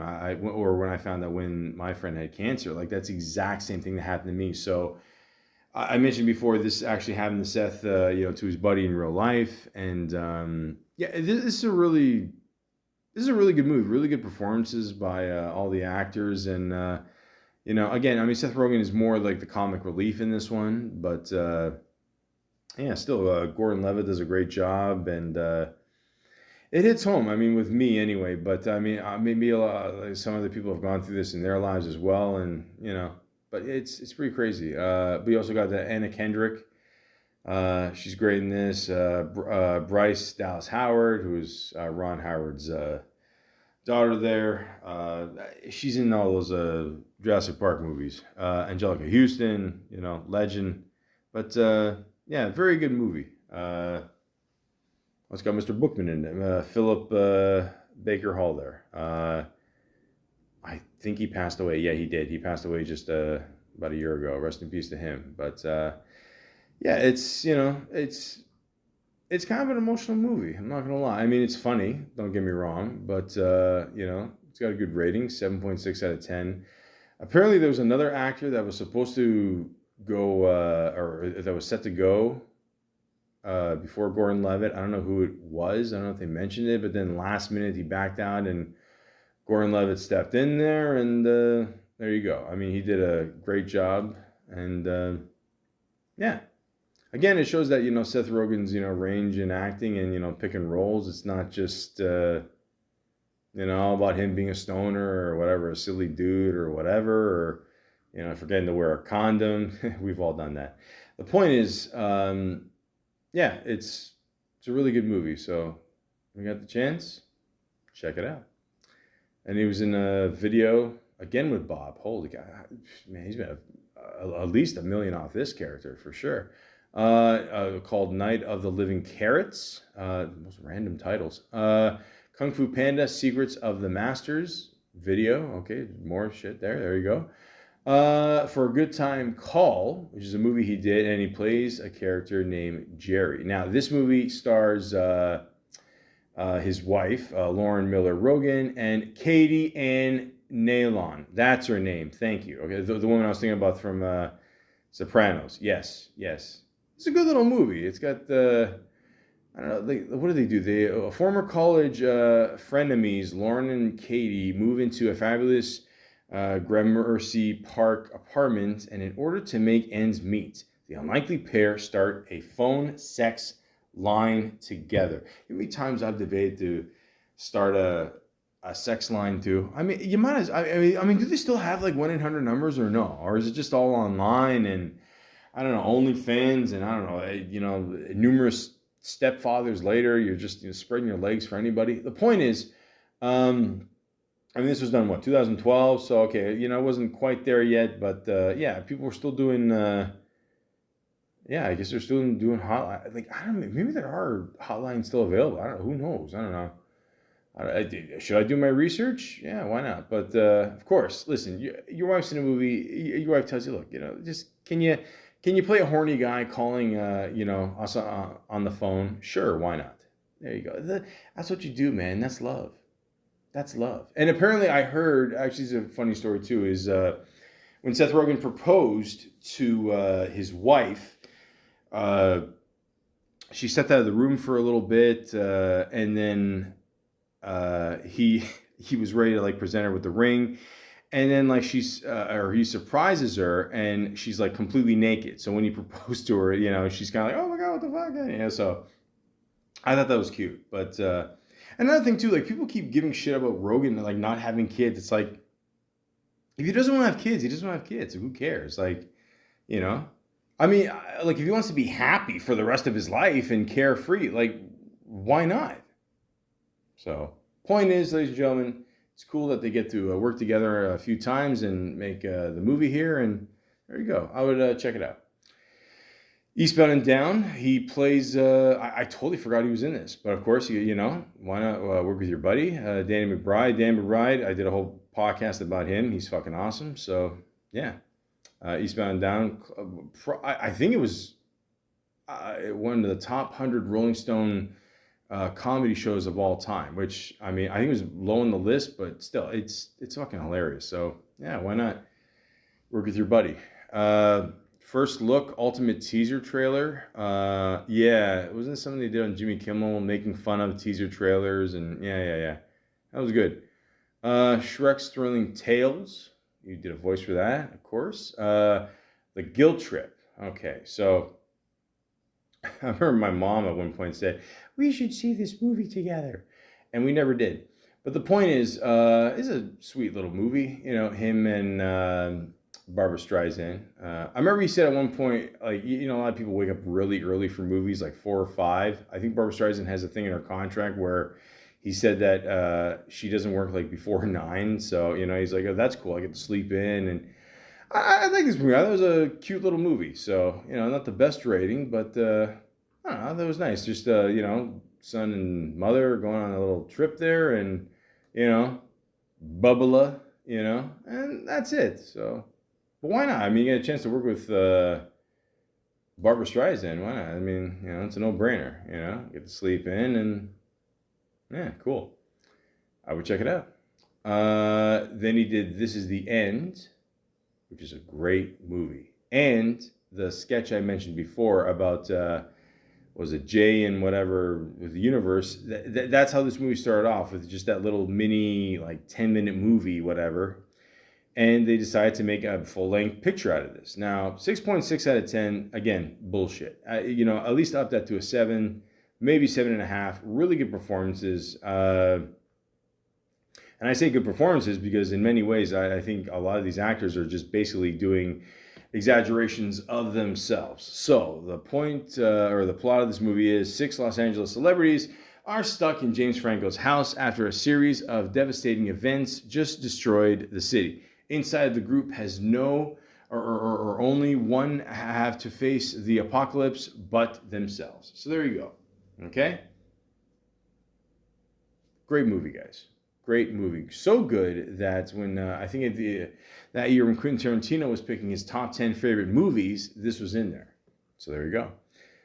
James Franco, Jonah Hill, Seth Rogen, Jay, Danny, Craig, Michael, Emma Watson, Mindy Kaling, David Krumholtz, Mr. McLovin here, Christopher Mintz, Plaze, Rihanna, yes, Rihanna, Don't Touch My Bum Bum. Apparently that was her idea to say that. That's cool. Martin Starr, Paul Rudd, Channing Tatum, Kevin Hart, Aziz Ansari, who, is, I don't know, kind of joining James Franco at this point. Samantha Resler. Yeah, great movie, guys. Great movie. Very funny. I don't know if they couldn't think of an ending and they just ended it the way they did. If you've seen the movie, you know what I'm talking about. If not, then you will be surprised, especially if you're into boy bands. But And somebody said too at one point when they introduced or they saw Danny McBride's character for the last time in the movie, somewhere in that scene, there's apparently a secret cameo. That's what I've heard, but I heard on the internet it was like Bruce Springsteen or something. I don't know if that's true, but whatever. The point is, very funny movie. Jonah Hill gets fucked by the devil. Check it out. Neighbors. Now, I'm Canadian. I spell neighbors with a U, but Rogen's, I mean, the States is picking up the check, so you do what you got to do.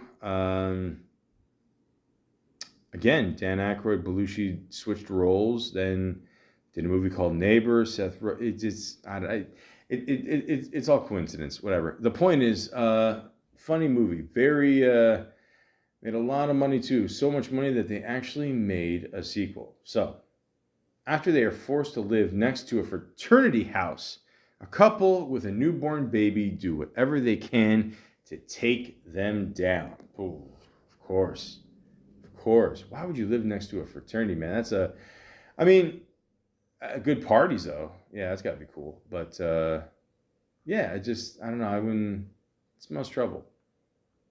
You know, I always remember about this movie. It's gonna sound really weird, but there's one point where Seth Rogen has a sex scene with Rose Byrne or by how do you say it? Byrne, Byrne. She was in Get Him to the Greek. I remember that. Byrne, something like that. Yeah.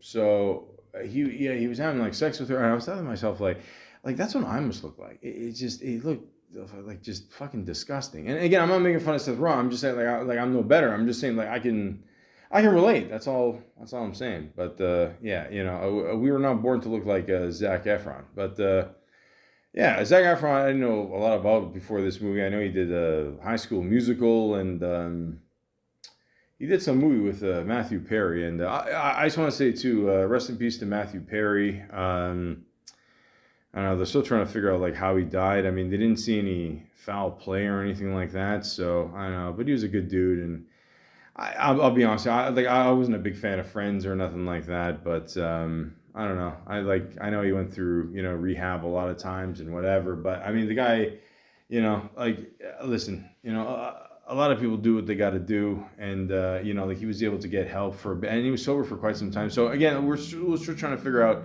what's going on there, whatever. But I don't know. He seemed like a pretty good dude. The thing I didn't understand about Matthew Perry is that he would root for the Los Angeles Kings. Now listen, you're Canadian, okay?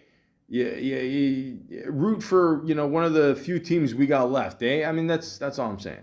I'm just fucking around. But rest in peace to Matthew Perry. But yeah, this is a good movie. And like I said, they spawned a sequel after this one, and yeah, why not? I mean, I think it was the only sequel he did, Rogen, to one of his movies, right? I'm pretty sure. So. Then he did a movie called The Interview. Oh boy. Okay, so there was this huge Sony hack that happened at the time, and people were, if you release this movie with Kim Jong-un, we're gonna bomb the States, and all this information got released, what people got paid, and wasn't Kevin Federline in the movie, and they said he only got paid like $5,000 or something? Yeah.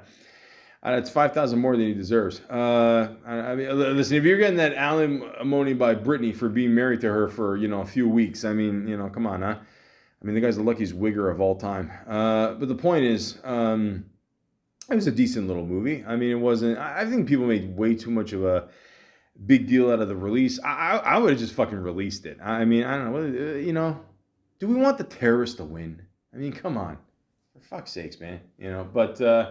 I mean, most of the movie was taped in Vancouver anyway, so I mean, I think it was. But anyways, yeah, I liked it. I remember I was about to visit my parents, and then it came online there, and we watched it that night, because I mean, we can only watch, Rudolph and his, red nose for so many fucking times. But yeah, it was a good little movie. I liked it. So it eventually made back its money, but of course, again, you don't make movies just to make back your money. You know what I mean? But what are you going to do? Shit happens. The Night Before. Okay, another... The last one was a Christmas movie. It came out around Christmas. Well, because it got leaked. Whatever. The point is, this is Seth Rogen's Christmas movie, and it didn't do that well. I'm not gonna lie. I like it though. To me, it's in my Christmas rotation every year. Okay, that and Office Christmas Party, which I fucking love that movie. Yeah, you got the Joseph Gordon-Levitt, Seth Rogen, Anthony Mackie. Mackie. Mackie? Yeah, it's Mackie. Yeah. By the way, he gives a great speech. I don't know if you guys have seen that clip online where he talks about why people don't go to the movies anymore, and he fucking nailed it. But what was it called? The show he did recently with the clown there, the Twisted Metal or whatever. Yeah, it's pretty good. Helena York, Michael Shannon. It gives me chills even when I say that name. I did a podcast about him, but he's awesome. Mindy Kaling, Elena Glazer, Aaron Hill, Tracy Morgan, who narrated it. I think they did a good job with that. Jillian Bell, who might have played the best wife of all time in a movie, literally gives Rogen as a... I mean, the whole point of the movie is that it's three guys that get together every year. They have a tradition, whatever. And Jillian plays Seth Rogen's wife, and it gives him like this little box of basically a fucking utopia of drugs. Like literally every drug is in there. Shrooms, coke, and weed, and pills, and holy shit. That whoo. They don't make them like that anymore. Listen. Lindsay Kaplan, very funny. Who we got here? Lauren Toussaint. I hope I said that right. Kamal Angelo Bolden, James Franco. There's a little cameo in there. Nathan Fielder, Miley Cyrus. Yes, Miley Cyrus shows up in there. Baron Davis. There you go. So, where do you want a movie, ladies and gentlemen? Michael Shannon. Like, that's it, man. I mean, I thought it was funny. Is it the best Christmas movie of all time? No, but is it funny? Yeah, it's funny. It's funny. I love the sweaters. The sweaters are awesome. If anything, the sweaters that they wore was to promote some other company, whatever. So, I don't know. I thought they were funny. So, support that company. There you go. It's amazing. Like, growing up, I remember in the 80s, like, you would get the shit beaten out of you if you wore sweaters like that. Now, it's the thing over the last couple of years. But the point is, ladies and gentlemen, it's a funny movie. If you like a Christmas movie where people get fucked up and like to have a good time, it's for you. It's for you. Sausage Party. Here we go. So, if you ever wonder what a Pixar movie would be like if it had a shit ton of swearing and food having sex with each other, that's Sausage Party. And I saw this movie in theaters, and it was fucking awesome. It was awesome. I love it. I don't know why they haven't made more movies like this. Maybe it takes too much time. But it was funny, man. It was funny. You got Rogen in there, Kristen Wiig, Jonah Hill, Iris Apatow, Michael Cera, James Franco, Bill Hader, Selma Hayek. She plays a taco. The point is, ladies and gentlemen, this movie's fucking hilarious. It's funny. I think we've all wondered what it'd be like to see R-rated fruit, or even vegetables and hot dogs and, classic stereotypes with food, actually being made fun of in a movie. And the rating 6.1 out of 10 does not describe how funny this movie really is. And it sounds like I'm being sarcastic, but I'm not. Okay? The budget on this movie was $19 million. 19. That's it. Opening weekend, $34 million. Total gross in US, Canada, $97 million. Worldwide gross, $140 million off a $19 budget. I say this because Seth Rogen has played many roles, and now he's doing even a Pixar cartoon type of movie, and he's still kicking ass. And people still have, and this is in 2016, and people still have the balls to say that this guy's done nothing for comedy. Fuck you. This guy's done fucking awesome work. Okay? So go see this movie. You'll have a good laugh. Neighbors 2, Sorority Rising. Not as funny as the original, but still funny. Okay, it's hard to top. Listen, I've always said you can't laugh at the same thing twice. It's tough. Okay, but it's still funny. You like the first one, you'll like the second one. The Disaster Artist. Okay, so I think we all know the one of the best movies of all time, The Room, with good old Tommy Wiseau, one of the most masculine men I've ever seen. Listen, James Franco directed this one. Again, listen, it is what it is with him, like I said before. But all I can say is this: he fucking killed it in this movie. Again, like he won, I think, Best Golden Globe for Best Comedy or Musical, which again, I don't understand why comedy and musical are grouped in there together. You might as well just put whipped cream with celery. It makes no fucking sense. It's the best logic I can think of after smoking this weed. But the point is, and then it was funny too. Even Tommy Wiseau tried to say a word, and like you see the clip on YouTube, like he stops him before he goes, no.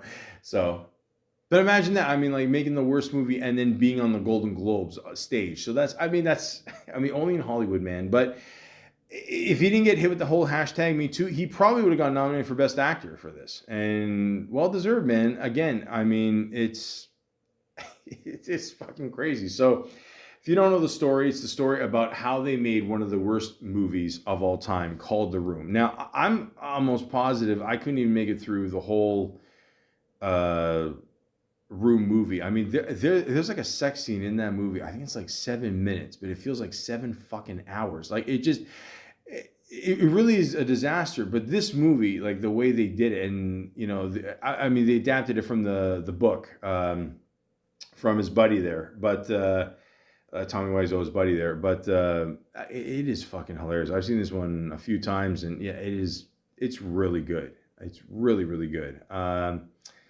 So, yeah, it says here, when aspiring actor Greg Sestero, which is Tommy Wiseau's buddy, meets the weird and mysterious Tommy Wiseau in the acting class, they form a unique friendship to travel to Hollywood to make their dreams come true. Now, I find it very hard to believe that Tommy Wiseau didn't come on to this guy at all. I'm sure we're missing some kind of, I don't know, fucking bathroom story there. But the point is...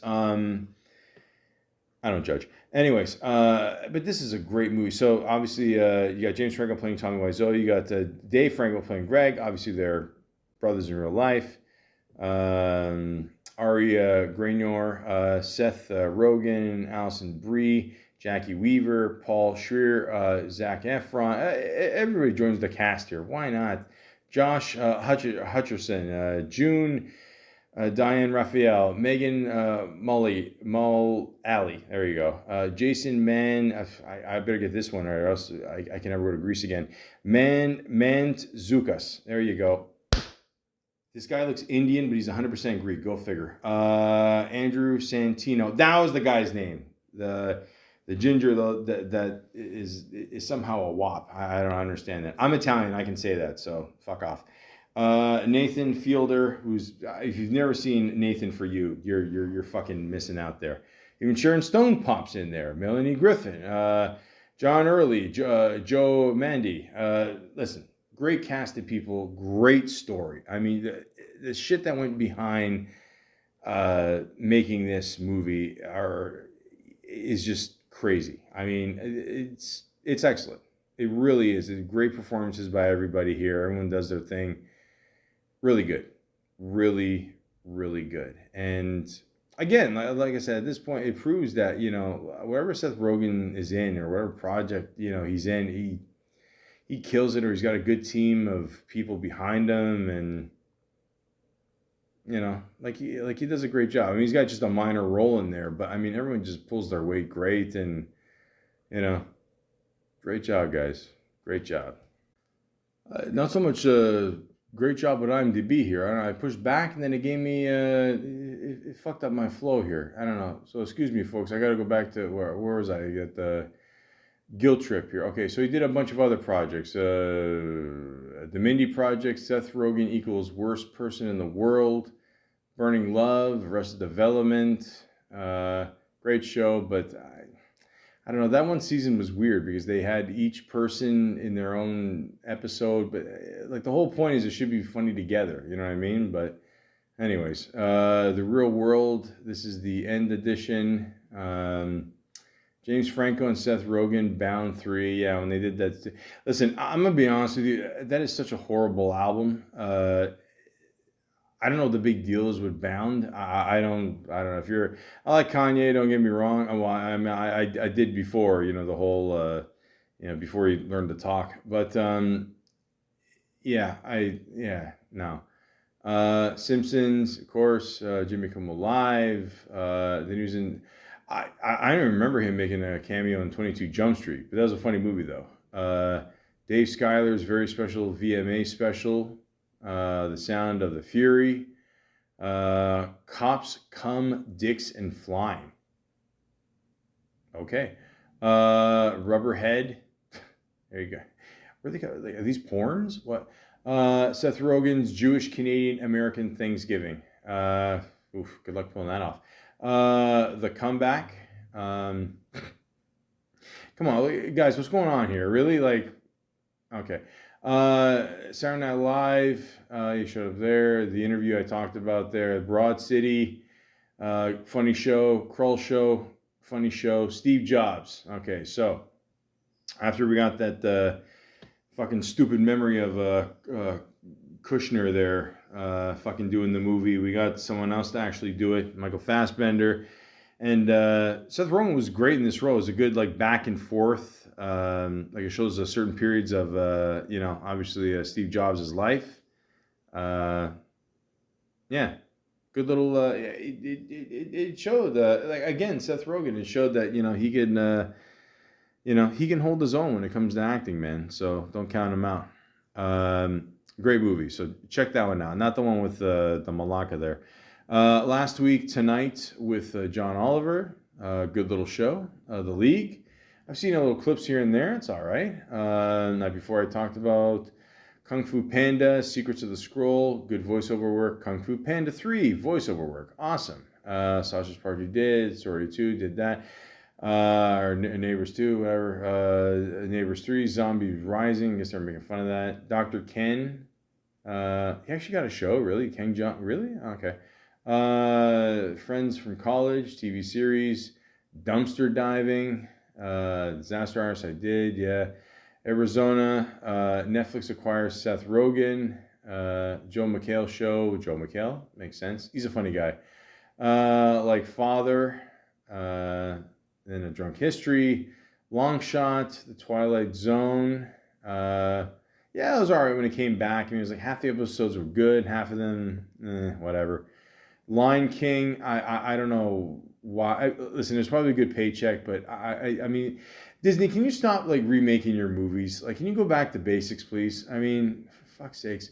Zeroville, Future Man, Home Movie, The Princess Bride. What? Home Movie? What the fuck is this? All right, I'll check that out later. Dead Eyes, An American Pickle.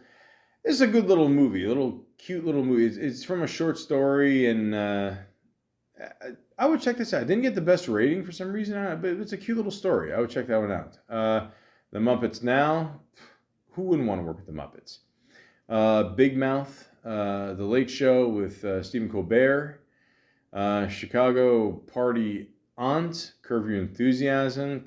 Larry David, one of the funniest motherfuckers ever. Santa Inc. Okay, so this is by far his lowest rated thing that he's ever done. 1.7 out of 10. Now, apparently a lot of people, complained about the stereotypes and all that. Then he went online to make fun of people or fight back or whatever. Listen, that's not my world. I don't give a shit about that. All I can say is this. I've seen the first 2-3 episodes.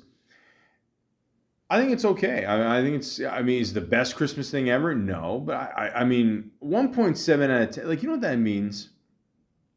Basically, if you give a rating 6.5 out of 10, okay, that means it's probably passable as a movie. You may or may not like it. But anything less is probably, if you get anything less than a 6 or 5.5, you should have never made it. But 1.7, I mean, that's just, people trolling and people being dicks. I watched it. It's got a lot of funny people in it.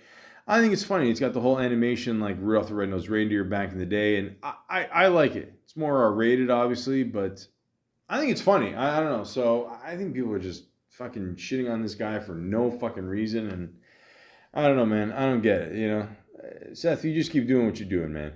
The Boys presents Diabolical, the TV show he did. Pam and Tommy, the mini series. Okay, so Pamela Anderson, Tommy Lee. I don't know if you've heard of them. Okay, I've heard of Tommy because I'm Greek. I know that. No, I'm just kidding. Obviously, we all know who they are. I mean, this is basically the first porn, or well, I should say the first porn tape, because the first porn tape was allegedly was it with Rob Lowe, I think, and then didn't Pamela do one with Bret Michaels too or some shit? Like allegedly, this is I hear things. The point is, this movie or this whole thing when it happened, mid 90s, when the internet was first like coming out really well. I mean, when it first exploded, basically.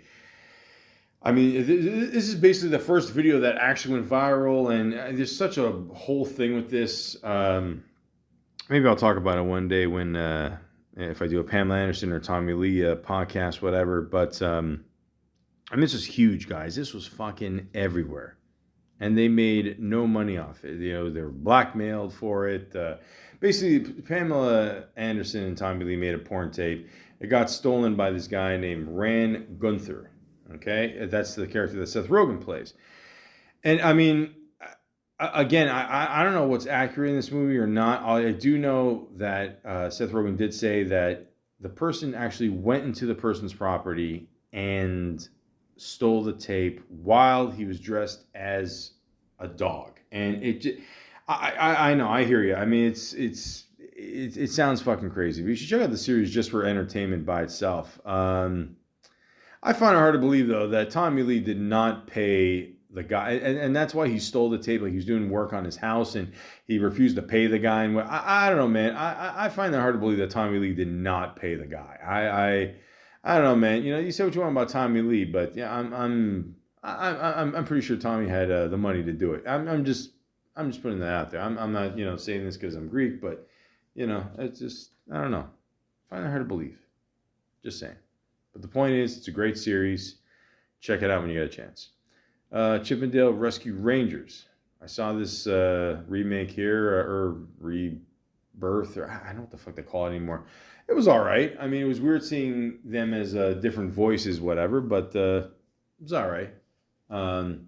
He didn't play, Seth Rogen didn't play Chip or Dale. I forgot he was in this, to be honest. And then he's part of The Boys. I've only watched the first episode. I haven't gotten that much into the series. It looks all right, but I'm told it's pretty good. So if you want to check it out, The Fabelmans. Okay, so again, Seth Rogen is showing off his, the guy can act. He can be a serious actor when he has to be. Okay, all right. And when Steven Spielberg fucking calls you, you pick up the phone and you tell him when. That's it. Okay. You know most about this movie? David Lynch probably makes one of the best cameos I've ever seen in a movie ever. Maybe I gave something away at the end, whatever. The point is, great little movie. Seth Rogen does what he does, That's it. That's it. He's on a roll still. 2022, he's still killing it. Again, I don't know how people say, like, there's too much hate in the world. Anyways, Teller number 4. I didn't see that one. History of the World Part 2. This is when Mel Brooks kind of, got a lot of new actors to make a, kind of like a sketch show from, obviously, the classic movie History of the World Part 1. It was all right. I mean, it's not as good as the original. Obviously, we didn't expect that, but it is what it is. The Super Mario Brothers movie.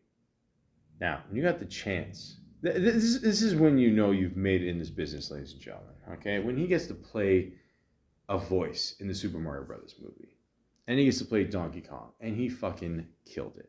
Okay, you never really heard Donkey Kong talk, like even like playing Donkey Kong 64 on Nintendo 64, like he didn't say much. It was more about facial expressions and that's it. Like it didn't, like I don't know, like Donkey Kong really, if you think about it, really never had, a real voice.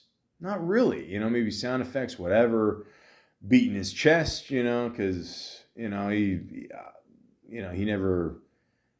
got the girls. He's got to beat his meat, and that's it. So, but yeah, he got to play Donkey Kong in the Super Mario Brothers movie, and this movie kicks ass. I loved it.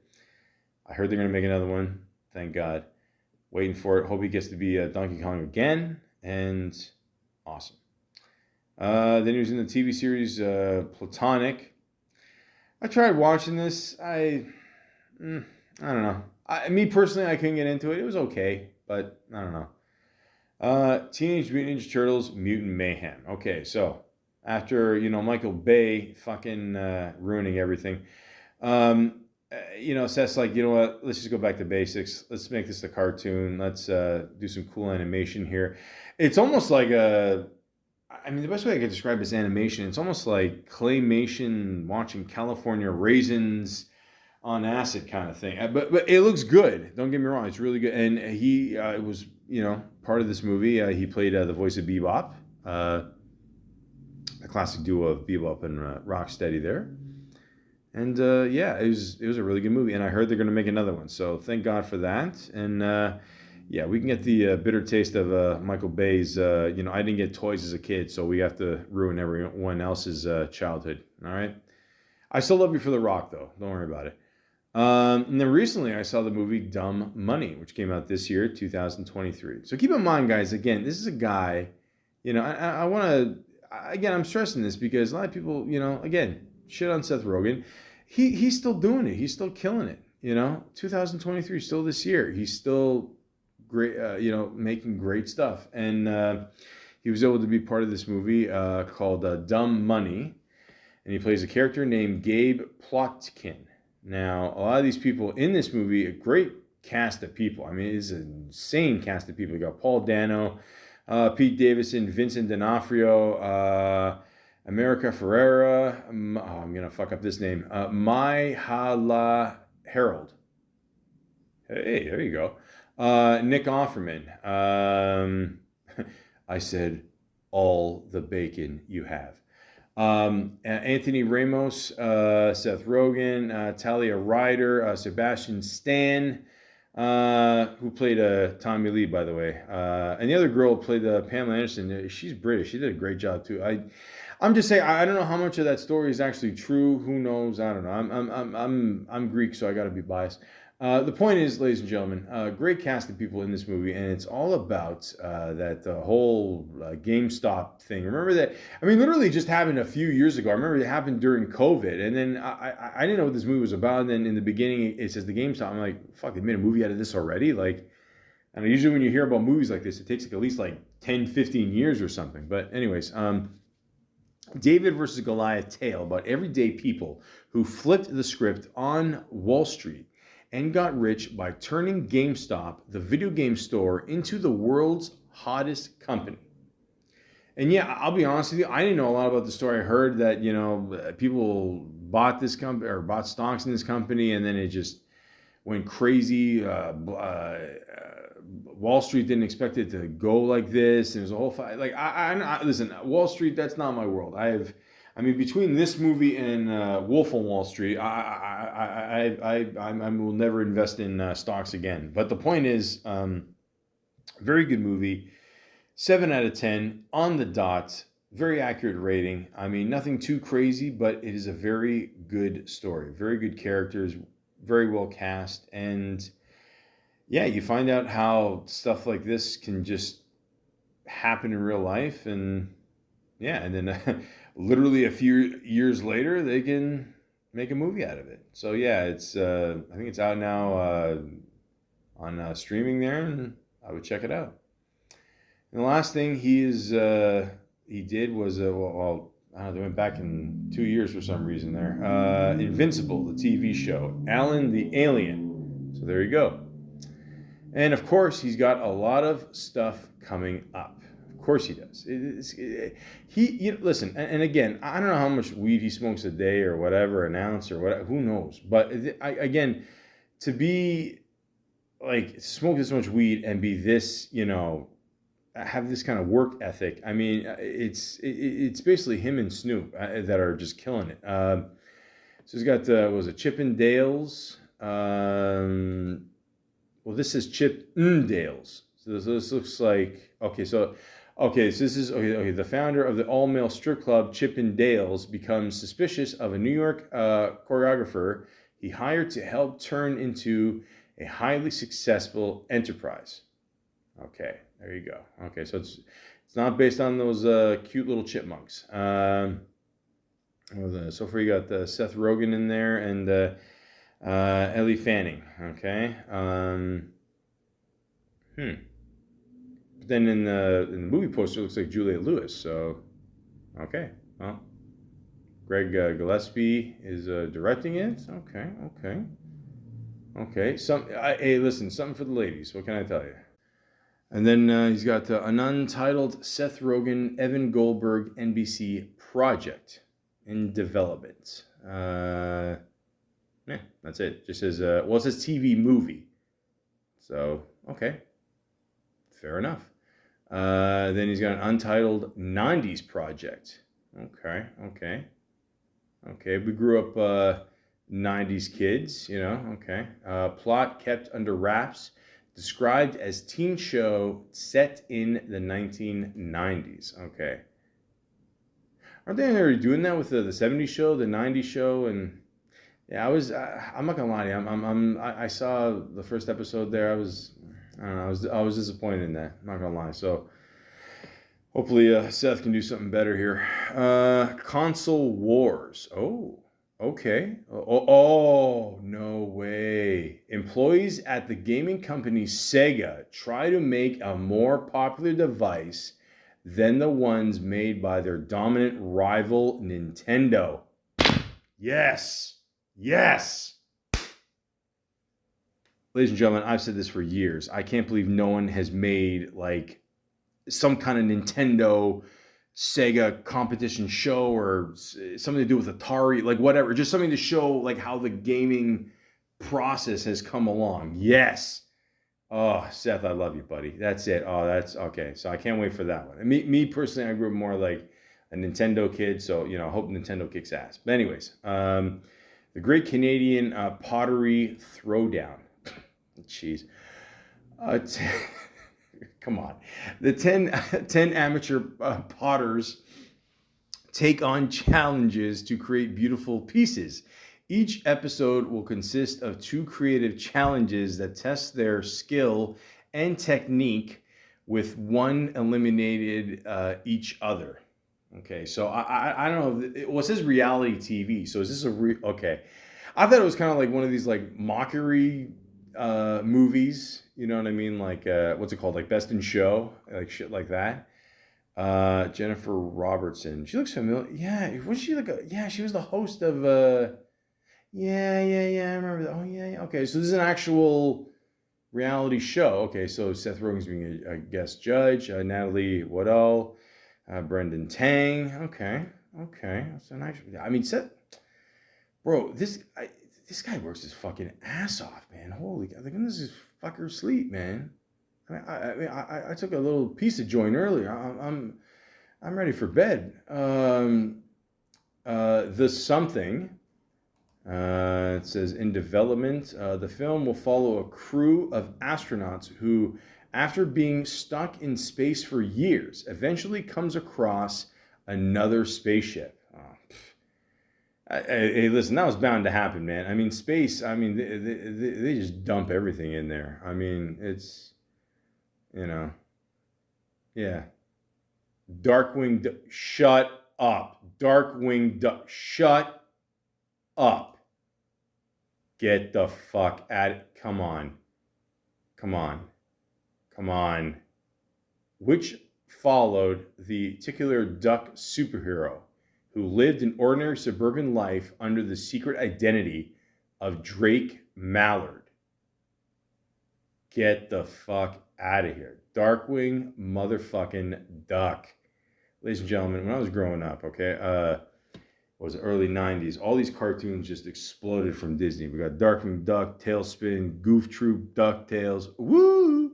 And now we got Darkwing motherfucking Duck. Kicking ass. This is great. I'm assuming this is going to be a cartoon. It doesn't say, it just says TV series. But, God damn, Seth Rogen, you are the fucking man. You're the man. We're still going here. Holy cow. Look, he's got 3 more things. Look at this. Unprofessionals. Okay. Mr. Rogen, there's nothing unprofessional about you. A behind-the-scenes look at a group of the least important people working at one of the world's most important places, the United Nations. There you go. Okay. Well, if you look at Seth's friends, I mean, he's basically got the whole United Nations things going on there. So I'm sure that'll be good as well. But, I mean, Darkwing Duck, man, my God. My God. I mean, the cartoon kicked ass. The video game was good. Holy shit. This is awesome. This is a good day. Fuck me. Sausage Party Foodtopia TV mini series. Plot kept under wraps. TV follow-up to Sausage Party 2016 film. My God.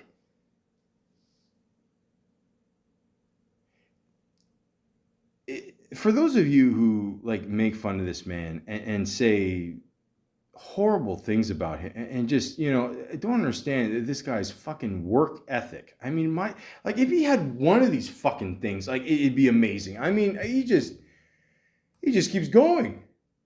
That's it. That's it. And there's still one more. One more. That's it. And then one more, and I'm sure there'll be 10 more tomorrow. But the last thing he's working on is, well, no, he's still working. Well, it says 2021, but I don't know, what year is it now? No, 2020. Yeah, so, okay, what happened here? Well, it says Invincible. But again, okay, so it's the same guy. He's still working on the same show here. What is this? An adult animated series based on the Skybound Image comic about a teenager whose father is the most powerful superhero on the planet. Seth Rogen, I think you're the most powerful stoner superhero on this planet. I mean, Jesus, like, ladies and gentlemen, all I can say is this. I mean, my goal today was to just show you, like, what Seth Rogen has done in his career. And my God, I mean, I'm not trying to just kiss this guy's ass or nothing, but this is fucking crazy. I mean, this guy is just fucking killing it.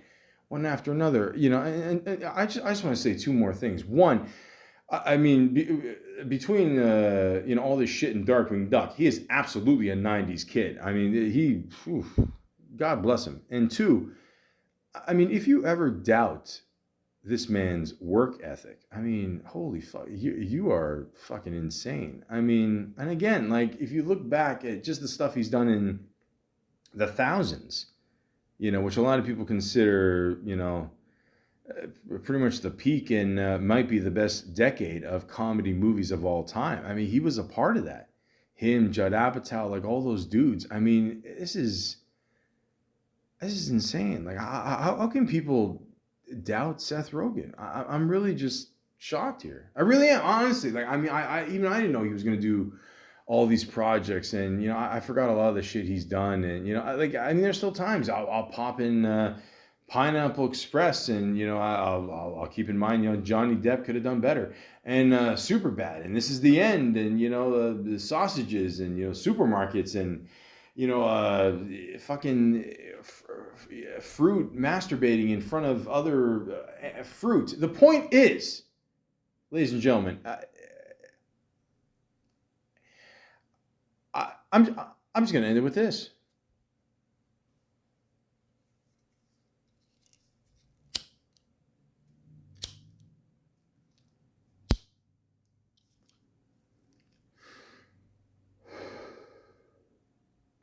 When I smoke weed, all I want to do is chill.